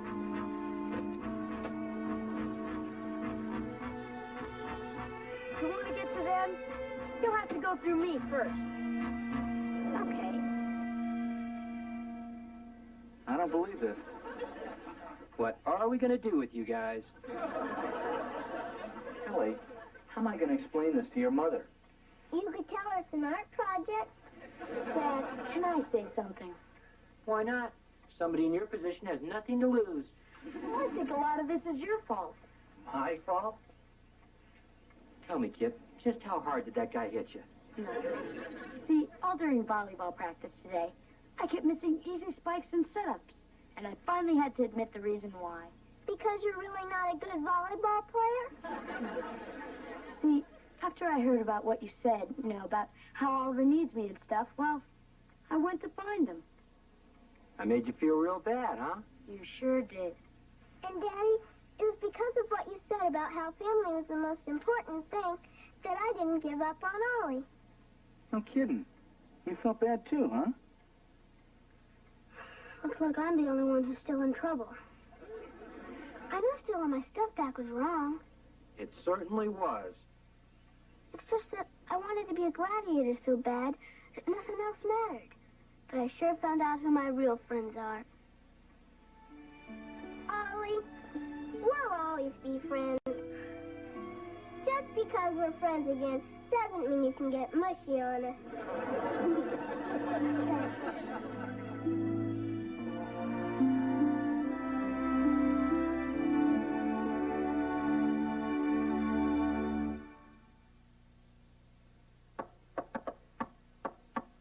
Come on in, Eddie.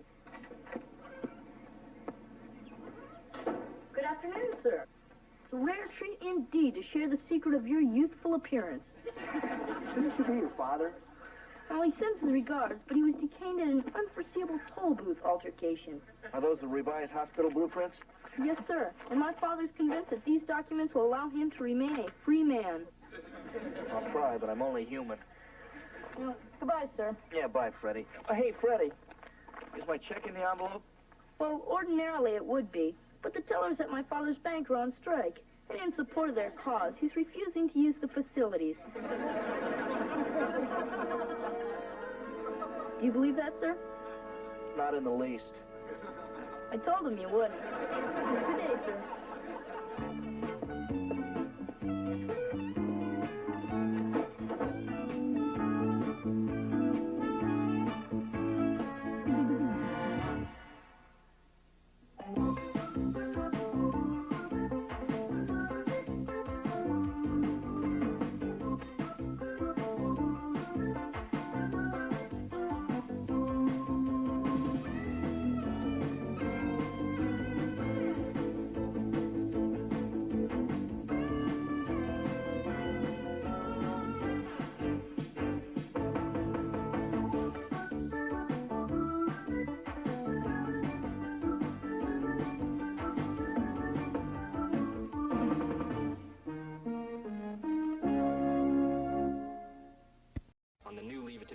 I don't think Oliver's got a lot of confidence in himself right now. His school paper drive starts tomorrow. Gee, Spud. I wish I could help you out, but I re-promised them to Melissa Hensler. My word's only as good as the paper it's printed on. I'll never win now.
Everybody has been doing very well today. All right, Peggy, your word is notice. Now take your time. Notice. N-O-T-I-C-E. That's correct, of course. Did you notice that dress in the window? Yes, thank you, Peggy. It's only a spelling bee. You don't have to use the word in a sentence. I before E, except after C. 30 days, half September. Be quiet, Ollie. Don't mess with my concentration. Marcus, your word is special. Special. Let me see. S-P-E. Then it's either S or C. Marcus, we're waiting. S-P-E-C-I-A-L. Excellent, Marcus. I'm very impressed. Well, got through the whole class today without missing a single word. You forgot me. Oh, I'm sorry, Oliver. That's my mistake. Okay, well, your word is weird. Couldn't you tell me a little more about the word? Just spell the word, Oliver. Weird. Weird. I before E, except after C. W-I-E-R-D. No, Oliver, it's W-E-I-R-D. But what about the rule? There are some exceptions. But I study my words so hard. Couldn't you just give me another word? I'm sorry, Oliver. You know what the rules are.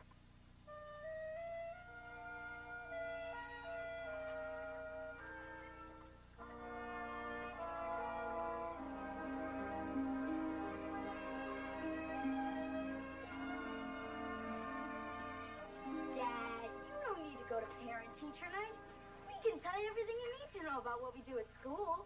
That's exactly why I need to go. Dad, you're not going to go talk with Miss Canfield, are you? Oh, I thought I'd sneak out to the playground and see if I can still make it to the top of the jungle gym. Oh, honey, of course we're going to talk to your teacher, but you don't have anything to worry about, do you? No, just as long as you don't go snooping around in my desk. Where's Oliver?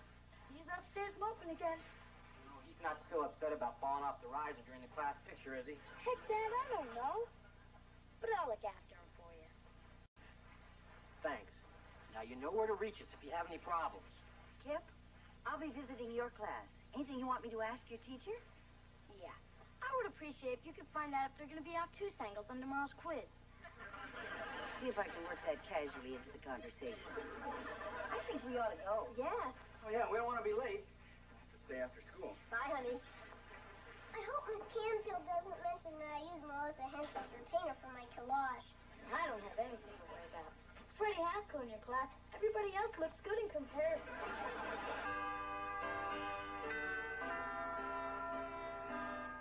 Hey, Marcia, how you been? Remember me, Eddie Haskell?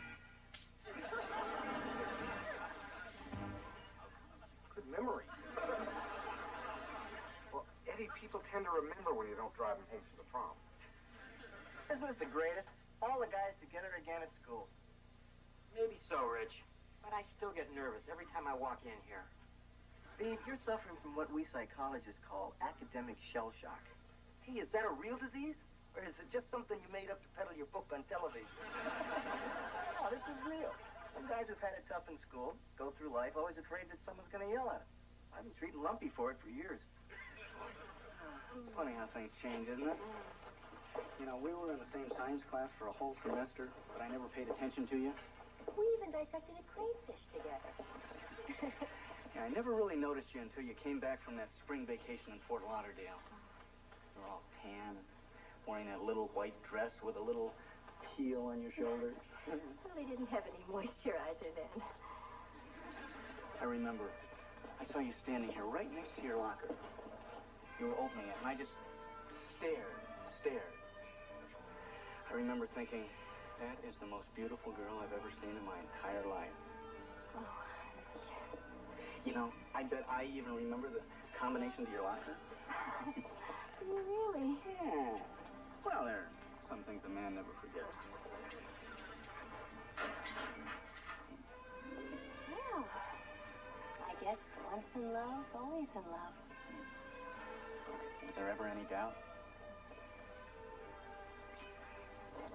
You just opened Julie Foster's old locker.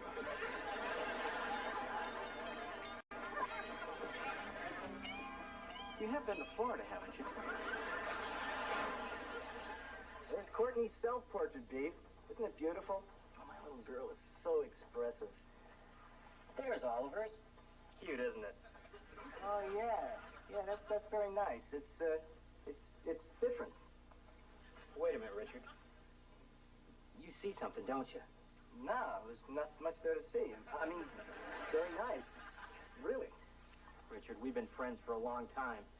And if there's something I should know, you really ought to tell me.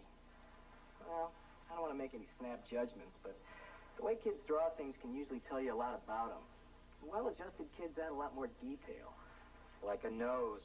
Yeah. I mean, look how clear and focused Courtney's is. Now, you know, I could be wrong, but Oliver might be having some problems with his self-image, Beaver. Well, of course Oliver has a couple problems. What kid doesn't? Mine? But there's reasons for that. Look, Beaver, Ollie's a great kid, and I don't mean to alarm you, but if you decide there is a problem, let me know. So long, guy. Hello, Richard. Hi. Oh, hello, Mr. Bloomgarden. Theodore, nice to see you again. Have you finished your term paper yet? Well, I've been busy. Since 1958. Are you still conducting the Glee Club? Oh, yes. Except this year we didn't have enough sopranos to do Handel's Messiah, so instead we decided to do A Snoopy Christmas. Oh, well, you know, they're both very inspirational. Interesting picture, isn't it? In all honesty, it's not quite what I'd hoped for. You see, I don't think Oliver's got a lot of confidence in himself right now. Well, anybody can draw a bad picture. Even Picasso had a few clinkers, right? Well, look, quite honestly, I don't see Oliver applying himself lately in the way in which he's capable. I'm concerned that he's going to fall behind the other kids and begin to see himself as a loser. Oh, I sure wouldn't want that to happen. Neither would I. He's such a good boy. So, I think if you'll just give him some small, realistic goals, he'll accomplish them and feel better about himself. Thanks, Mr. Bloomgarden. That's good advice as usual. One other thing. I was just curious. Courtney Rickover is she pretty well adjusted? Yeah.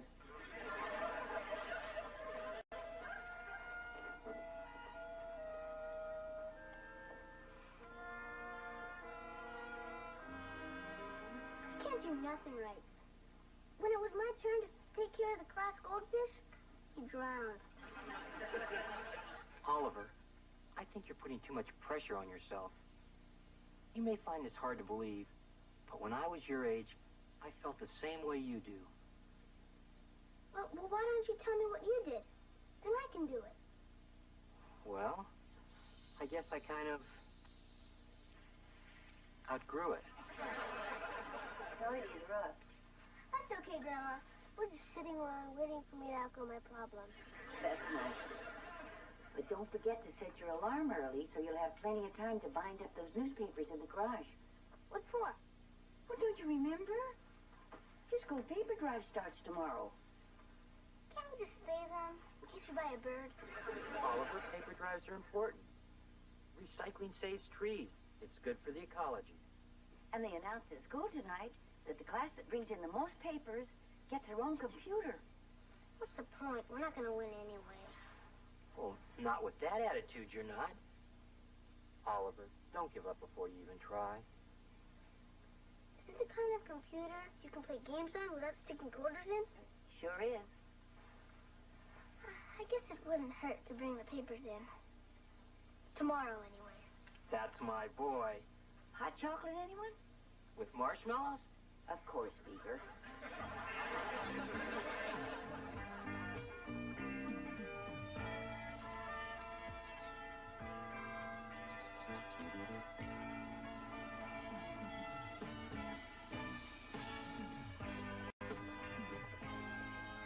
Did you have to go to parent-teacher night? Sure did. And Mr. Bloomgarden told him that I'm finally living up to my potential. Yeah, I'm not doing so great either. Well, how about this? I think we may all be enjoying a new computer soon. It seems that our class is now in first place in the paper drive. And the student who's brought in the most papers is Oliver Cleaver. This Oliver Cleaver? You bet. This is nothing. Tomorrow, I'm going to bring in so many papers to the school, there won't be enough room for students.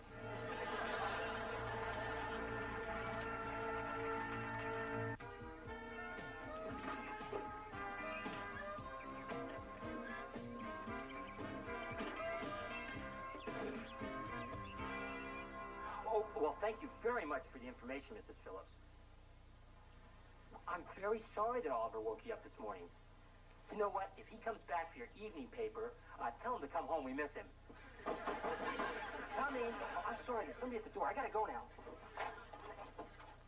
Oh, hi, Wally. Why don't you climb in for a cup of coffee? Don't try and bribe me. I just want my newspaper. Oh. Help yourself. Beaver, I pay for home delivery to my house, not to yours. What do I have to do? Set a trap for the kid? Oh, now calm down, Wally. I can't calm down. Look, I have a routine. I get up in the morning, I jog, I come home, I take my shower, I get dressed, and I read my newspaper. The last 4 mornings, I haven't been able to read anything but the back of a cereal box. But isn't it nice that he's finally throwing himself into something for a change? Yeah, I guess so. Hey, look, I don't mind that he takes my newspaper, but couldn't he at least tear out Dick Tracy and slip it under the door? Tell you what, I'm going to put in a good word for you. You know, in the meantime, thanks for being such an understanding uncle. How about that cup of coffee? Beaver, I never have my coffee until I read my newspaper. Boy, I'm really in a rut, aren't I? Yeah. Okay, I will have that cup of coffee. And what the heck? Put some cream in it. Coming right up.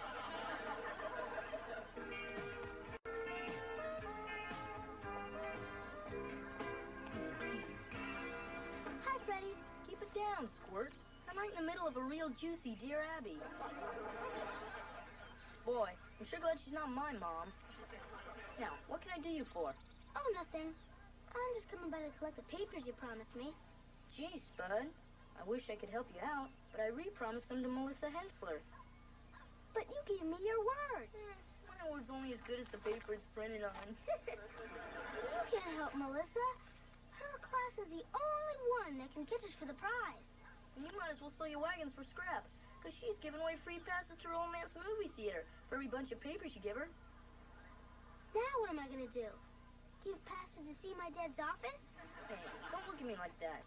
This whole thing's your fault. What did I do? You trusted me. Yeah, I guess I did. I'll never win now. Now I feel bad. It'll pass. Oliver, you can't quit the paper drive now. Your only hope is winning that computer. Forget it. The only way we're going to Melissa transfers into our class. But then that wouldn't be worth it, because we'd all get cooties. That Melissa has no shame. She's standing in front of the school trading movie tickets for kids' newspapers. Ollie, I hope you crunch her. Don't get your hopes up. Oliver's backing out. He's going belly up, just like our class's goldfish. That's true. It's okay, Kelly. I probably wouldn't have won anyway. Ollie, you can't back out. You're a Beaver, not a quitter. You can do it, Ollie. Anybody who can eat a whole lunch in 3 minutes can do anything. So what's it gonna be, Ollie? Say, Ollie, since you can't possibly win by tomorrow's deadline, you might as well trade me your papers for a pass to the movies. You better keep those tickets for yourself, Melissa. Because when my class wins tomorrow, you're gonna need a dark place to hide. You don't scare me, Carrot Head. Never have enough papers to beat me by tomorrow morning. Even if you stayed up all night. I'll bring in more papers than you. Even if I have to stay up 2 nights.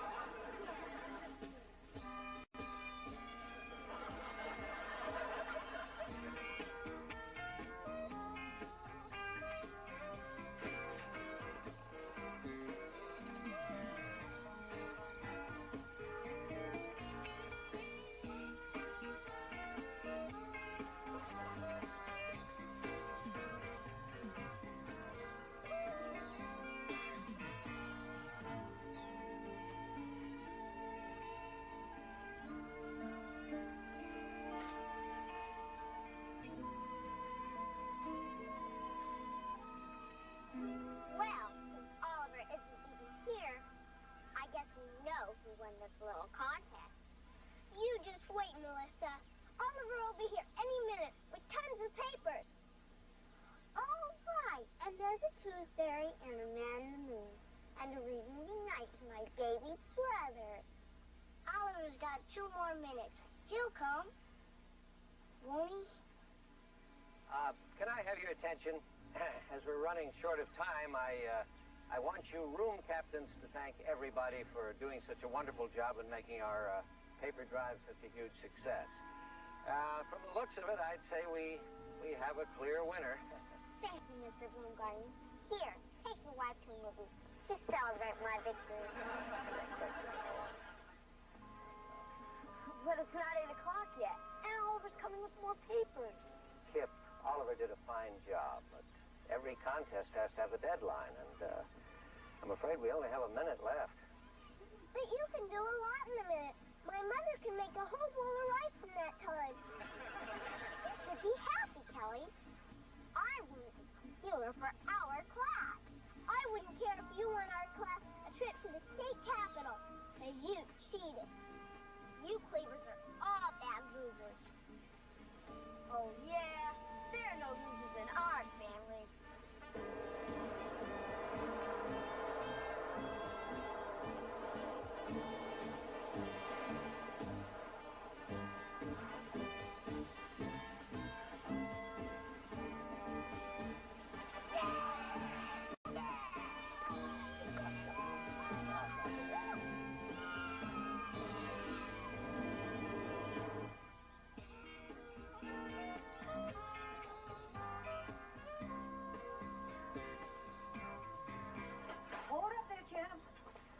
Just baked you some victory cookies.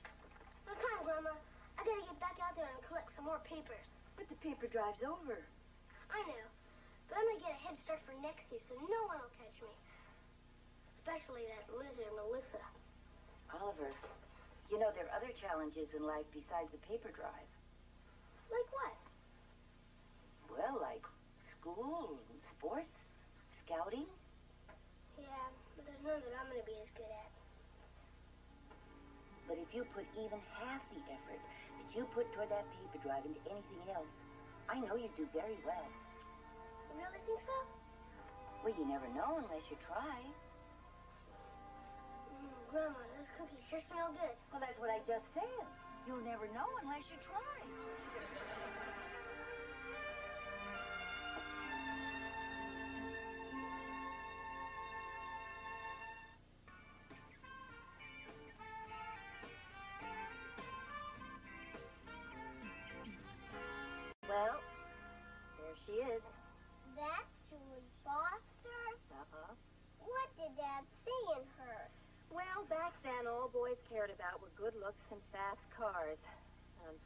only that pea-brain had both.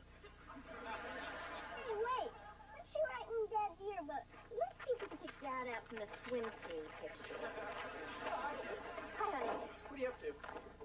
I'm trying to see what Julie Foster wrote in her yearbook, but Mom's trying to stop me. Well, you don't have to look that up. I memorized it. You memorized it? Well, sure. How could I forget it? Dearest Wally, it's never been a secret how much I care for you. I flunked English this year just because you sat next to me. She never was too bright.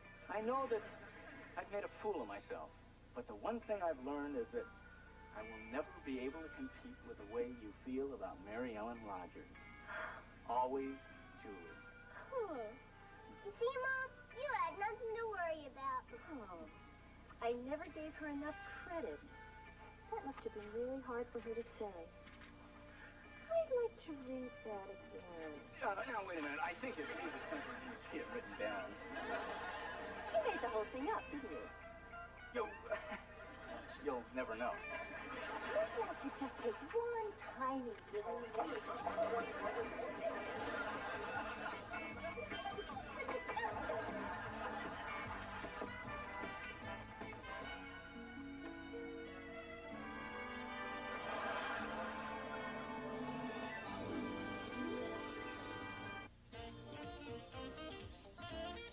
Locked into orbit around a deadly space probe, the Alphans must save their moon and Earth from ancient foes on the fabulous Space 1999. Saturday afternoon at 4:30 here on YTV.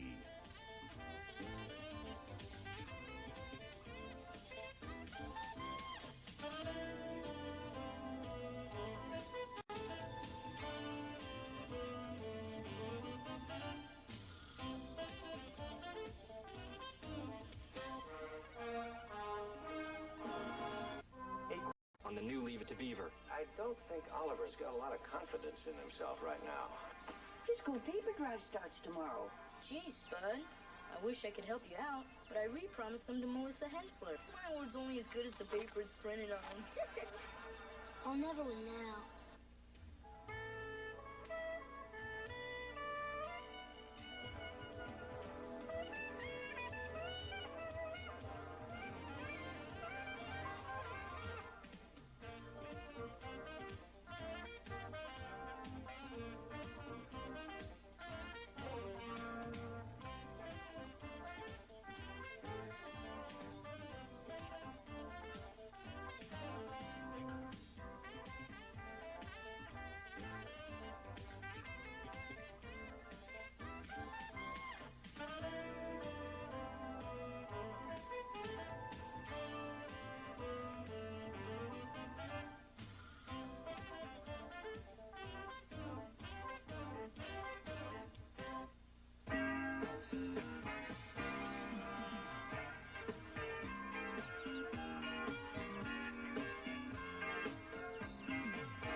Very good, Betty. In fact, everybody has been doing very well today. All right, Peggy, your word is notice. Now take your time.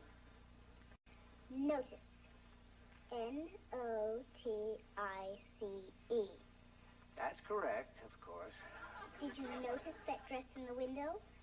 Thank you, Peggy. It's only a spelling bee. You don't have to use the word in a sentence. I before E, except after C. 30 days, half September. Be quiet, Ollie. Don't mess with my concentration. Marcus, your word is special. Special. Let me see. S-P-E. Then it's either S or C. Marcus, we're waiting. S-P-E-C-I-A-L. Excellent, Marcus. I'm very impressed. Well, got through the whole class today without missing a single word. You forgot me. Oh, I'm sorry, Oliver. It's my mistake. Okay, well, your word is weird. Couldn't you tell me a little more about the word? Just spell the word, Oliver. Weird. Weird. I before E, except after C. W-I-E-R-D. No, Oliver, it's W-E-I-R-D. some exceptions. But I study my words so hard. Couldn't you just give me another word? I'm sorry, Oliver. You know what the rules are.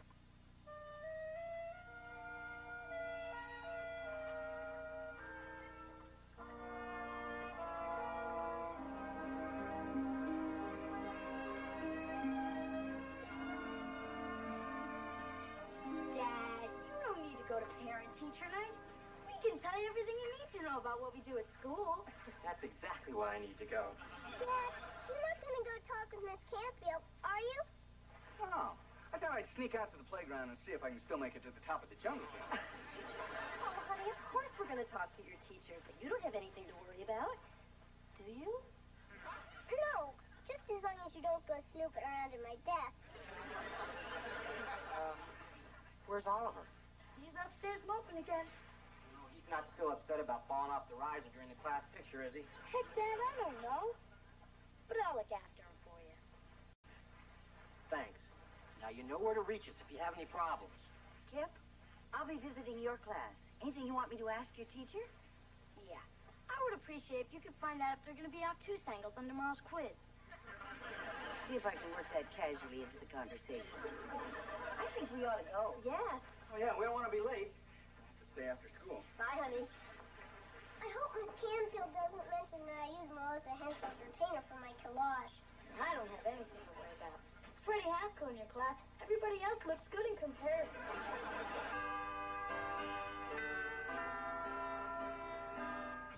Hey, Marcia! How you been? Remember me, Eddie Haskell?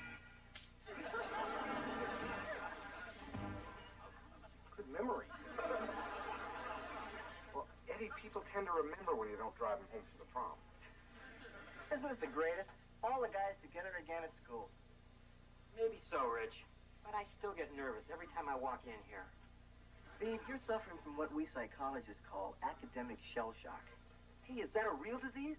Or is it just something you made up to peddle your book on television? No, this is real.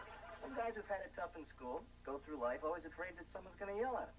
I've been treating Lumpy for it for years. It's funny how things change, isn't it? You know, we were in the same science class for a whole semester, but I never paid attention to you. We even dissected a crayfish together. Yeah, I never really noticed you until you came back from that spring vacation in Fort Lauderdale. You were all tan and wearing that little white dress with a little heel on your shoulder. Well, he didn't have any moisturizer then. I remember. I saw you standing here right next to your locker. You were opening it, and I just stared. I remember thinking, that is the most beautiful girl I've ever seen in my entire life. Oh. You know, I bet I even remember the combination to your locker. Really? Yeah. Well, there are some things a man never forgets. Well, I guess once in love, always in love. Is there ever any doubt? You just opened Julie Foster's old locker.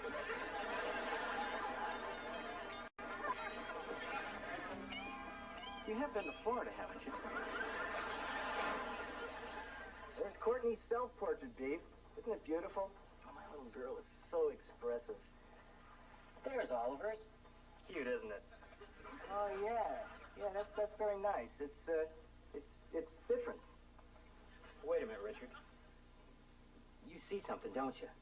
No, there's not much there to see. I mean, very nice. Really. Richard, we've been friends for a long time. And if there's something I should know, you really ought to tell me. Well, I don't want to make any snap judgments, but the way kids draw things can usually tell you a lot about them. Well-adjusted kids add a lot more detail. Like a nose. Yeah. I mean, look how clear and focused Courtney's is. Now, you know, I could be wrong, but Oliver might be having some problems with his self-image, Beaver. Well, of course Oliver has a couple problems.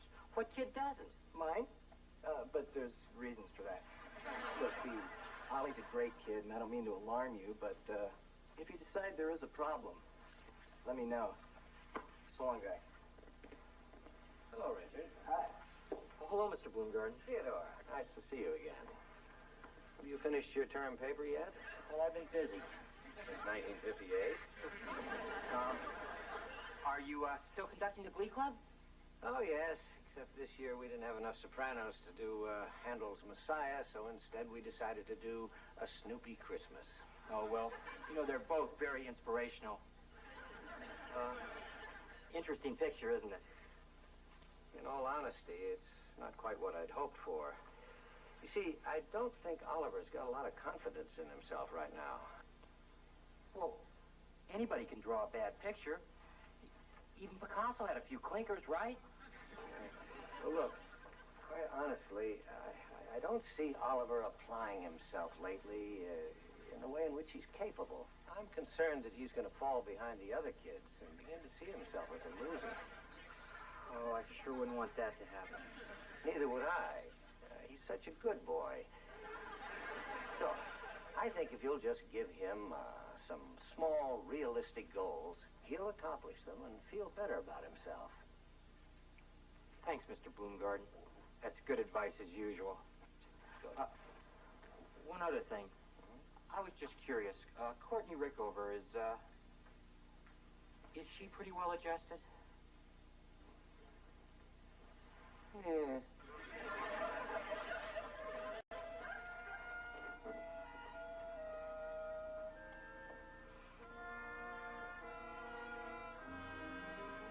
Can't do nothing right. When it was my turn to take care of the class goldfish, he drowned. Oliver, I think you're putting too much pressure on yourself. You may find this hard to believe, but when I was your age, I felt the same way you do. Well, why don't you tell me what you did? Then I can do it. Well, I guess I kind of outgrew it. Sorry to interrupt. That's okay, Grandma. We're just sitting around waiting for me to outgrow my problems. That's nice. But don't forget to set your alarm early so you'll have plenty of time to bind up those newspapers in the garage. What for? Well, don't you remember? Your school paper drive starts tomorrow. Can't we just stay then, in case we buy a bird? Oliver, paper drives are important. Recycling saves trees. It's good for the ecology. And they announced at school tonight that the class that brings in the most papers gets their own computer. What's the point? We're not going to win anyway. Well, not with that attitude, you're not. Oliver, don't give up before you even try. Is this the kind of computer you can play games on without sticking quarters in? Sure is. I guess it wouldn't hurt to bring the papers in. Tomorrow, anyway. That's my boy. Hot chocolate, anyone? With marshmallows? Of course, Beaver.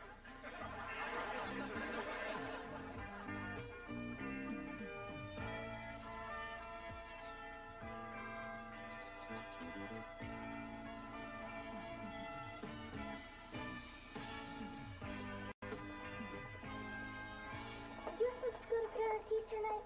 Sure did. And Mr. Bloomgarden told him that I'm finally living up to my potential. Yeah, I'm not doing so great either. Well, how about this? I think we may all be enjoying a new computer soon. It seems that our class is now in first place in the paper drive. And the student who's brought in the most papers is Oliver Cleaver. This Oliver Cleaver? You bet. This is nothing. Tomorrow, I'm going to bring in so many papers to the school, there won't be enough room for students.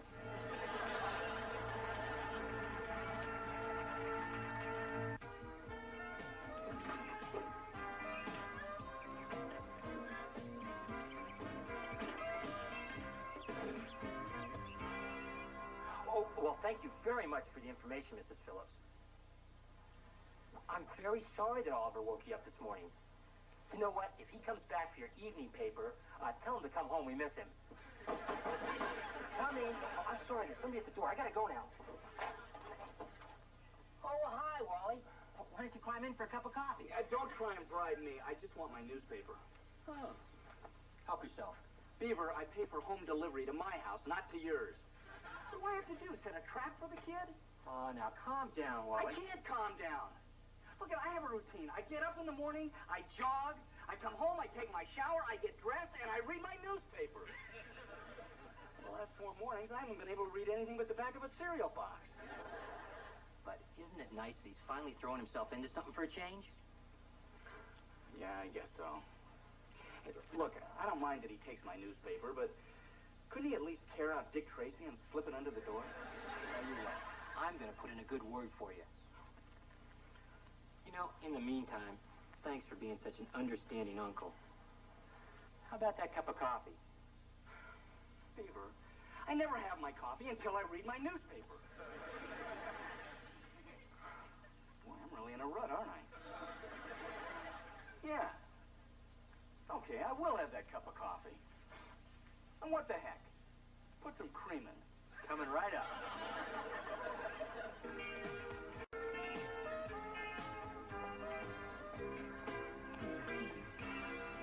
Hi, Freddie. Keep it down, Squirt. I'm right in the middle of a real juicy Dear Abby. Boy, I'm sure glad she's not my mom. Now, what can I do you for? Oh, nothing. I'm just coming by to collect the papers you promised me. Gee, Spud. I wish I could help you out, but I re-promised them to Melissa Hensler. But you gave me your word. My word's only as good as the paper it's printed on. You can't help Melissa.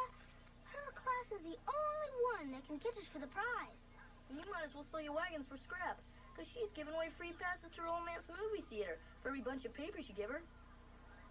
Now what am I going to do? Give passes to see my dad's office? Hey, don't look at me like that. This whole thing's your fault. What did I do? You trusted me. Yeah, I guess I did. I'll never win now. Now I feel bad. It'll pass. Oliver, you can't quit the paper drive now. You are only hope of winning that computer. Forget it. The only way we're going to win is if Melissa transfers into our class. But then that wouldn't be worth it, because we'd all get cooties. That Melissa has no shame. She's standing in front of the school trading movie tickets for kids' newspapers. Ollie, I hope you crunch her. Don't get your hopes up. Oliver's backing out. He's going belly up, just like our class's goldfish. That's true. It's okay, Kelly. I probably wouldn't have won anyway. Ollie, you can't back out. You're a Beaver, not a quitter. You can do it, Ollie. Anybody who can eat a whole lunch in 3 minutes can do anything. So what's it gonna be, Ollie?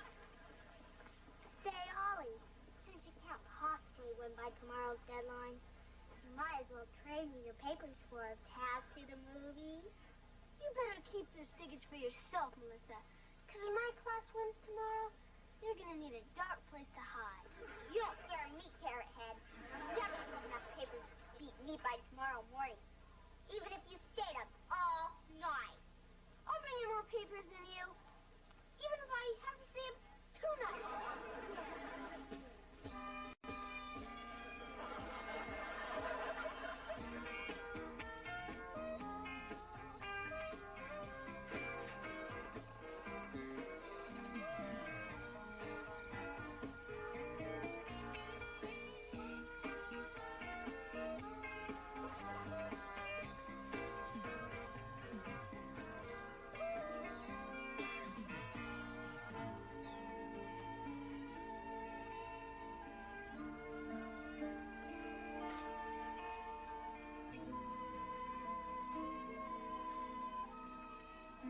Well, since Oliver isn't even here, I guess we know who won this little contest. You just wait, Melissa. Oliver will be here any minute with tons of papers. Oh, right. And there's a tooth fairy and a man in the moon. And a reading tonight to my baby brother. Oliver's got 2 more minutes. He'll come. Won't he? Can I have your attention? As we're running short of time, I want you room captains to thank everybody for doing such a wonderful job in making our paper drive such a huge success. From the looks of it, I'd say we have a clear winner. Thank you, Mr. Bloomgarden. Here, take the wife to a movie to celebrate my victory. But it's not 8 o'clock yet, and Oliver's coming with more papers. Kip, Oliver did a fine job, but every contest has to have a deadline, and I'm afraid we only have a minute left. But you can do a lot in a minute. My mother can make a whole bowl of rice in that time. You should be happy, Kelly. I wouldn't steal her for our class. I wouldn't care if you won our class a trip to the state capitol. And you cheated. You Cleavers are all bad losers. Oh, yeah? There are no losers in our family.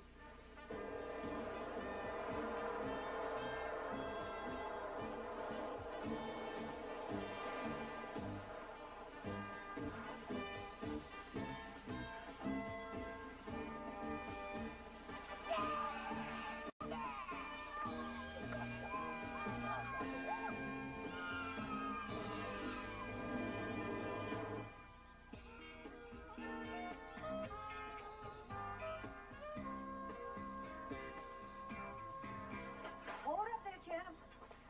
Just baked you some victory cookies. No time, Grandma. I gotta get back out there and collect some more papers. But the paper drive's over. I know. But I'm gonna get a head start for next year so no one will catch me. Especially that loser, Melissa.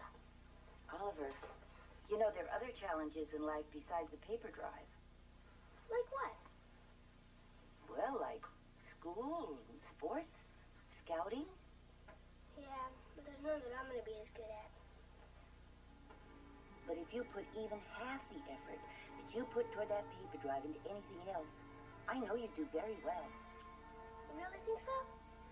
Well, you never know unless you try. Grandma, those cookies sure smell good. Well, that's what I just said. You'll never know unless you try.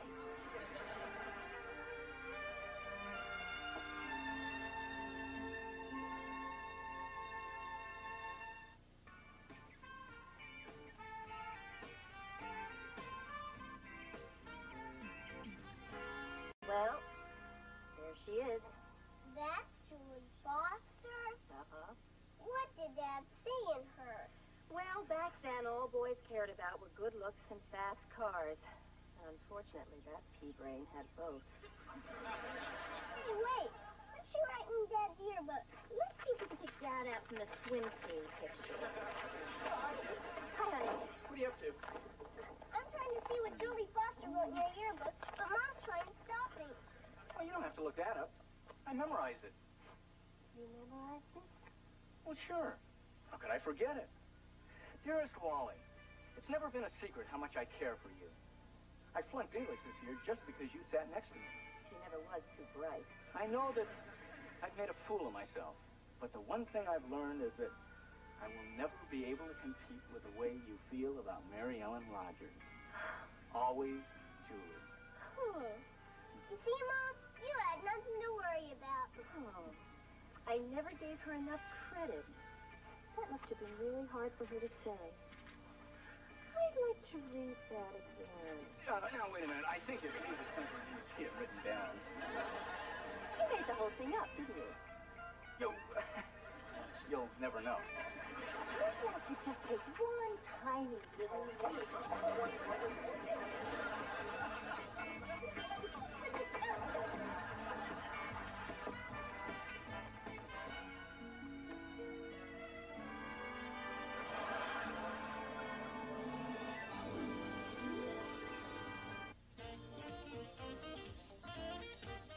Into orbit around a deadly space probe, the Alphans must save their moon and Earth from ancient foes on the fabulous Space 1999. Saturday afternoon at 4:30 here on YTV.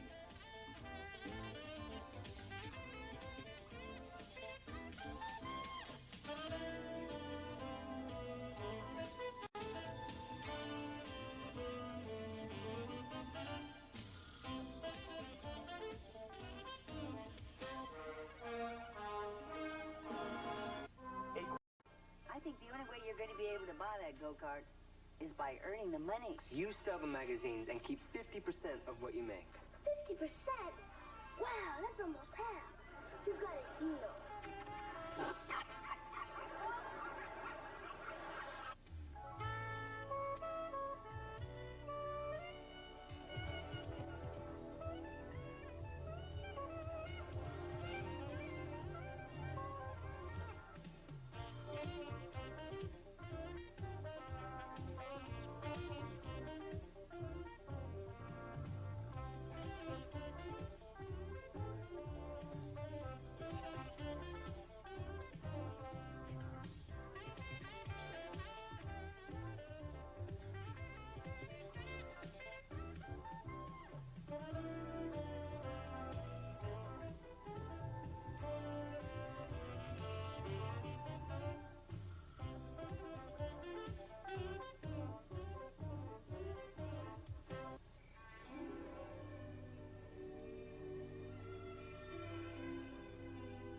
Are you kids ready yet?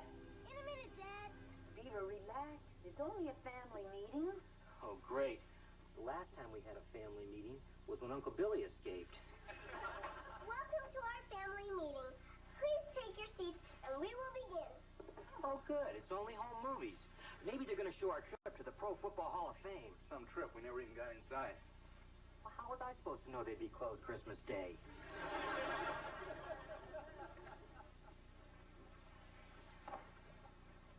Thank you for coming. We called you together because Kelly, Oliver, and I would like permission to make a purchase. Oliver, light. We know we've asked for a lot of things in the past, but we've never wanted anything more than we want this.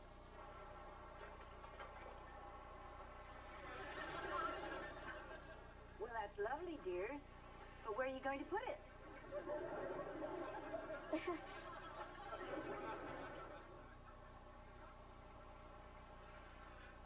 Oh, boy. Tell you what, you can have Mount Rushmore. You're looking at a classic 1978 Rapid Racer. 3.5 horsepower, steel tubular frame, and it gets 100 miles to the gallon, and even more downhill. Dylan's brothers only selling it because they wouldn't let him keep it at the monastery. Now, hold it. In the first place, where would you ride a thing like that? McGregor's vacant lot. And we promise to push you all the way there. But you can get hurt driving around in a go-kart. Safety. An important factor. Exhibit A. Very impressive. Yeah, in fact, so is your whole presentation. I'd hate to run up against you guys in court. Thank you. So what do you say? Huh? Huh? Huh? Look, you obviously put a lot of time and effort into this. Now, I don't know about Wally and Mary Ellen, but I don't think you boys are old enough to own your own go-kart. Kelly, I'm going to have to go along with your Uncle Beaver on this. Dad!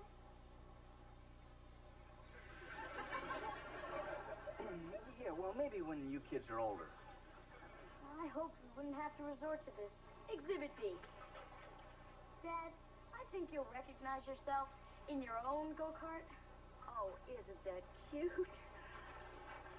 And Dad, that guy without a helmet or a seatbelt is you. Yeah, but look, kids, things were a lot different back in those days. Number one, cars didn't have seatbelts. Number two, the only guy who had to wear a helmet was John Glenn. And number three, I think they've got us, Beav. Well, okay. As long as you promise never to ride it in the street, always wear your seatbelt and helmet, I guess we could let you buy it. Great! Now that that's settled, just loan us the money and we'll go out and buy it. Loan? Exactly what kind of loan are you talking about? Oh, the kind where you give us $100 and we pay you back when we're all grown up. Wait a minute, kids. $100 is a lot of money. We can't loan you that much. Why not? Mr. Haskell says the way Mom dresses, you must have money to burn. Well, with all due respect to Mr. Haskell's opinion, I think the only way you're going to be able to buy that go-kart is by earning the money. How? Well, Wally and I used to work around the neighborhood.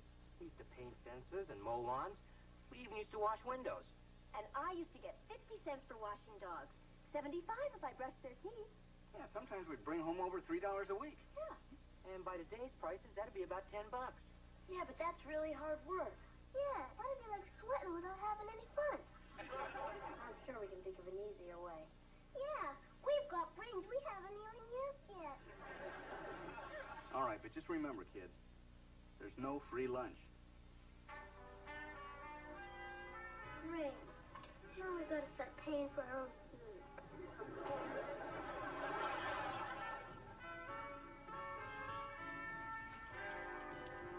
You see, Ollie? It was right. You can't collect on unemployment unless you used to have a job. Well, how was I supposed to know setting the table wouldn't count? I guess we gotta forget about having real. Would you care to earn some extra money in your free time? Just about 2 hours a day? You, Matt, would you like to double your income in your free time? Going once, going twice. You blew it. Oh, Ma, you look pretty today. Would you like to earn some extra money in your free time? Just 2 hours a day can change your life. Okay, so stay the way you are. Excuse me, sir. Do we have one? Go play in some swings. Easy money, sir. A few hours, big bucks. You could afford to eat again. Hey, mister. We want to earn big bucks. Here, come back when your voice changes, okay? I'm trying to run a business here. Earn some extra money. Hey, we've got to do this again sometime. What kind of business is it? It's first-rate publications, but I can't use you guys. You're not old enough. I bet both of us put together are older than you are. Oh, so you shrimps really think you can make it in the fast-paced world of door-to-door magazine sales? No sweat. I sold more Junior Chipmunk cookies than anybody else in my troop. But Grandma bought 37 boxes. Anyways, we know a lot of people in Mayfield, and some of them can even read without moving their lips. Well, maybe I could use you guys on a trial basis. Let me tell you how it works. You sell the magazines and keep 50% of what you make. 50%? Wow, that's almost half. You got a deal. Here, Grandma, Dad. In here. Here, Grandma, guess what Kelly and I just got? Perfect report card. What a kid. No, we got jobs selling magazines door to door. We're going to be rich. That was going to be my next guess. We made $12 just on the way home. I would have sold a lot more if I had to come home to eat the bathroom. $12. Wow. How did all this happen? Well, we were down at the unemployment office, and this neat guy Chuck gave us a job. First-rate publications. I've heard of them. In fact, at these prices, there's some magazines here I'd like to order.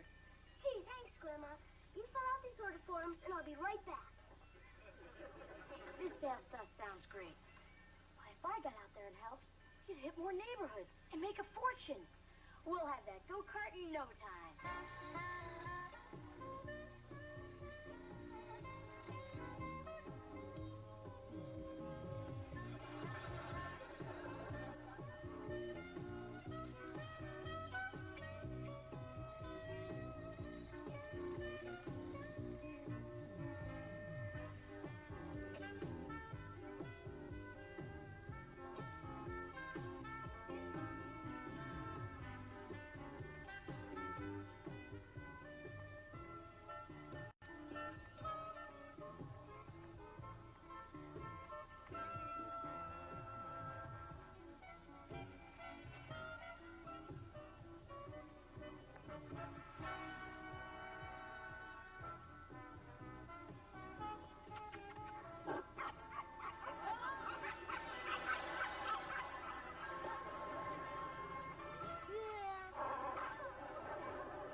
Do you for?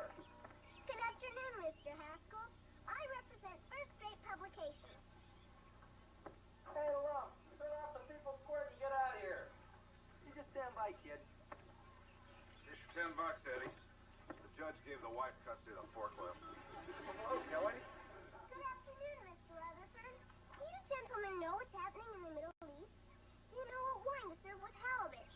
Do you know the right motor oil for your car? I'll take the motor oil question and Rosemary to block. All these questions and more will be answered if you take advantage of the magazine subscription deal of a lifetime. Ah, you're selling magazines. What, your old man fall on hard times? With first-rate publications, the more magazines you buy, the less you pay. Hey, forget the magazines. Can you get me a deal on a set of white walls? Good one, Walt. Well, thanks for the offer, Wally Jr. We got reservations at the miniature golf course. Yeah, and I had to call in a favor to get them. So you don't want any magazines? Look, if I want to read a magazine, I'll pretend I got a dentist appointment and spend an hour in a waiting room. I guess I might as well forget the whole thing. If I can't sell magazines to my own godparents, I might as well quit the business. You know something, Edward? We're lower than slugs flying. sold you a fortune.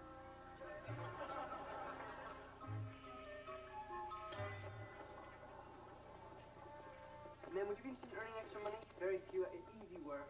There's Chuck. That's Chuck? Yeah. So? Holly, the guy's office is a hallway. Doesn't that seem a little strange to you? Hey, our office is a treehouse. We made over $200. Hi, Chuck. Hey, who's my man? And who's this, your dad? No. He's my brother, Kip. He's also my partner. So how'd you guys do? Here, $220. Whoa. All of this in 1 week? You know, I gotta tell you guys, I have my doubts, but, Chuck likes you. And like I promised, here's your share. Thanks. Wow! Now we got enough for the go-kart, and maybe even enough for a sheepskin seat cover. Listen, here are a few more order forms. Thanks. No thanks. We're retiring. Kip. Ollie, we got enough. Let's just go pick up the go-kart. Boy, I can't wait till I'm the old man and I can tell you what to do. Thanks, Chuck. Yeah, thanks, kid.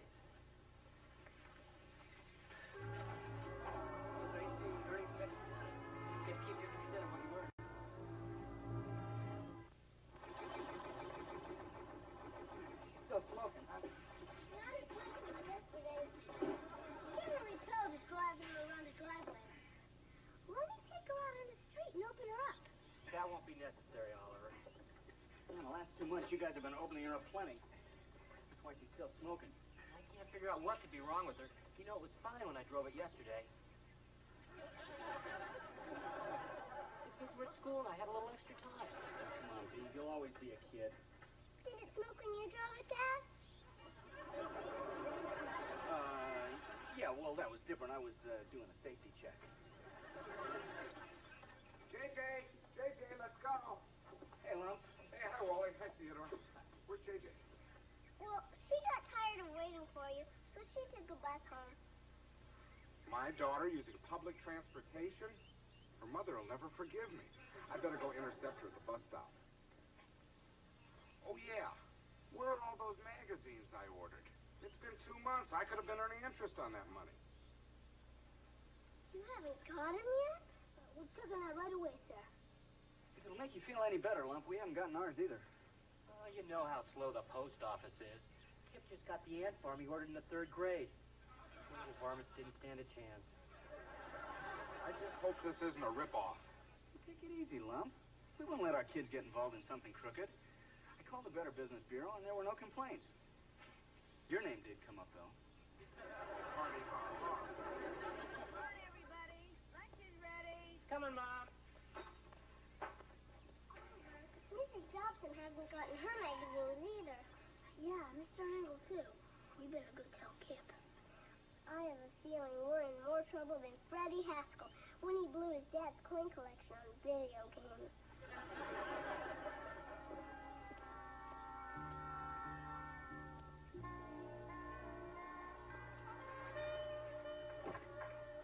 Good afternoon, Mrs. Cleaver. Hello, Freddie.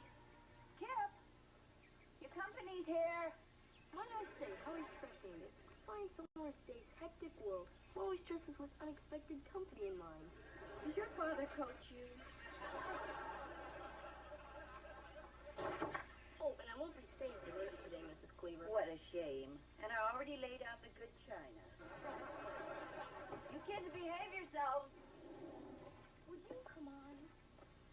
Hey, what's the rush, Raoul? I got major problems, Freddie. What happened? They stopped making pimple cream? This is serious. I need your advice. Why have I been blessed? Because I've never seen anybody get out of more trouble than you. That magazine guy ripped us off. We got 30 customers and nobody's gotten a single magazine. What would you do? I just go back to the guy and demand my money back. People do it to my old man all the time. I went back. Nobody's seen him. But I heard the cops are on his trail. Then somebody will find him sooner or later. That's it? That's the best you can do. I'm gonna have to tell my dad what happened. Are you crazy? He'll make you sell your go-kart. And then no one will want to hang around with you. There's no way we're selling that go-kart. We didn't do anything wrong. Look, the way I figure it, this is your only shot. People throw out their old magazines all the time. Doctor's offices, barber shops, All you gotta do is put them in your customers' mailboxes. It's a perfect stall till they nab the creep. Yeah, but what if they notice they're the wrong date? Grown-ups don't read magazines. They just put them on their coffee table to show how smart they are. That's something, Freddie. When you're not so busy being a creep, you really come through for a guy. Hey, mind if I stay for lunch? Come on.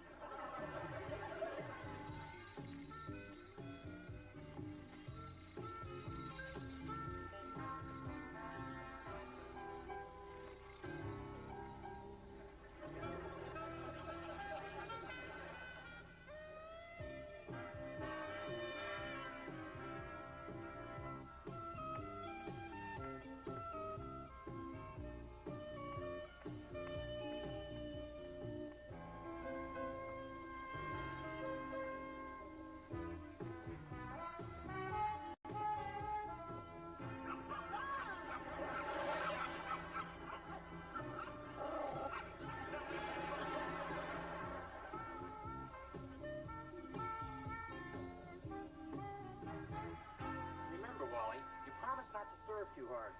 No problem. Or hit to my backhand. I'll try. And don't rush the net. Hey, look, I tell you what, why don't you just stay home and I'll hit against the backboard? Hi, guys. Well, Cleaver, the magazines your kids told me finally arrived. See? I told you they would. Yeah, but you didn't tell me the crossword puzzle would already be filled in. Mailmen, they have no respect for a person's privacy. Oh, is this the mailman's fault? My cooking magazine is dated October 1967. Look at this. Eisenhower's recipe for meatloaf. Forget the meatloaf. I had to go to my dentist's office to read Modern Sportsman so I wouldn't miss that article on overhand bowling. All right, calm down. Let me and Beaver talk to the kids. We'll get to the bottom of this whole thing. Yeah, well, you better, Maurice. I'm not going to take this. Remember, I'm a veteran. Eddie, I don't think 6 months as a volunteer fireman qualifies. You just come up with the cash. Don't forget, I've still got your battery charger. He's not kidding.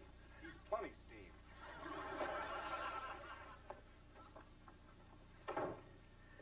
Well, Beaver, it looks like it's our turn to call a family meeting. Let me get this straight. This guy, Chuck, worked out of a hallway at the unemployment office. Well, gee, Dad, it was a real important-looking hallway, though.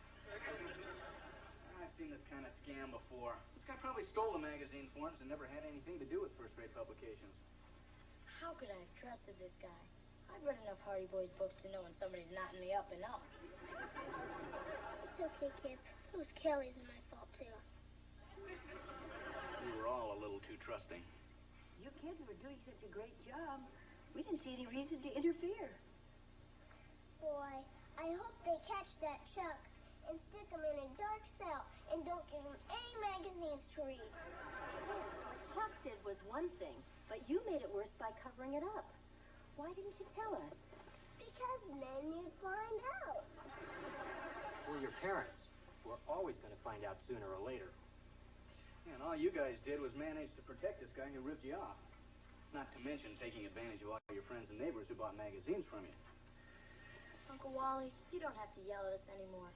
We feel bad enough already. Yeah, and if you want, we'll feel even better. Kids, when you try to cover up one mistake with another mistake, the problem only gets bigger. You said it. I guess we're gonna have to sell the go-kart, huh? Well, there's one other way to pay back all those people.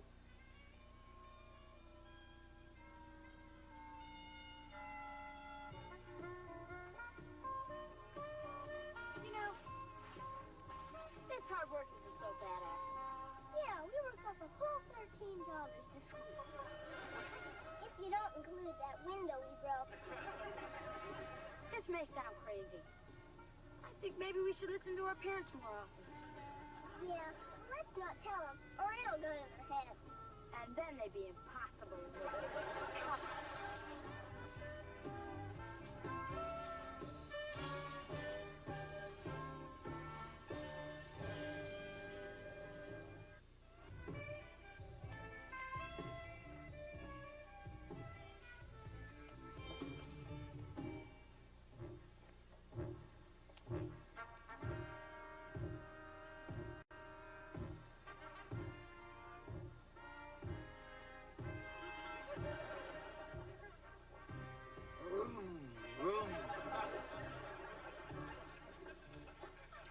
what all the fuss is about.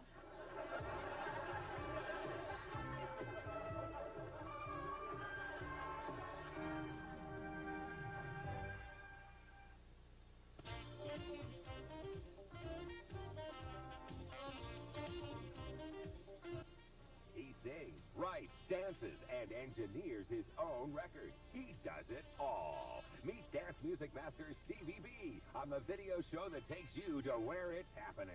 YTV's Rock and Talk, tomorrow night at 6:30.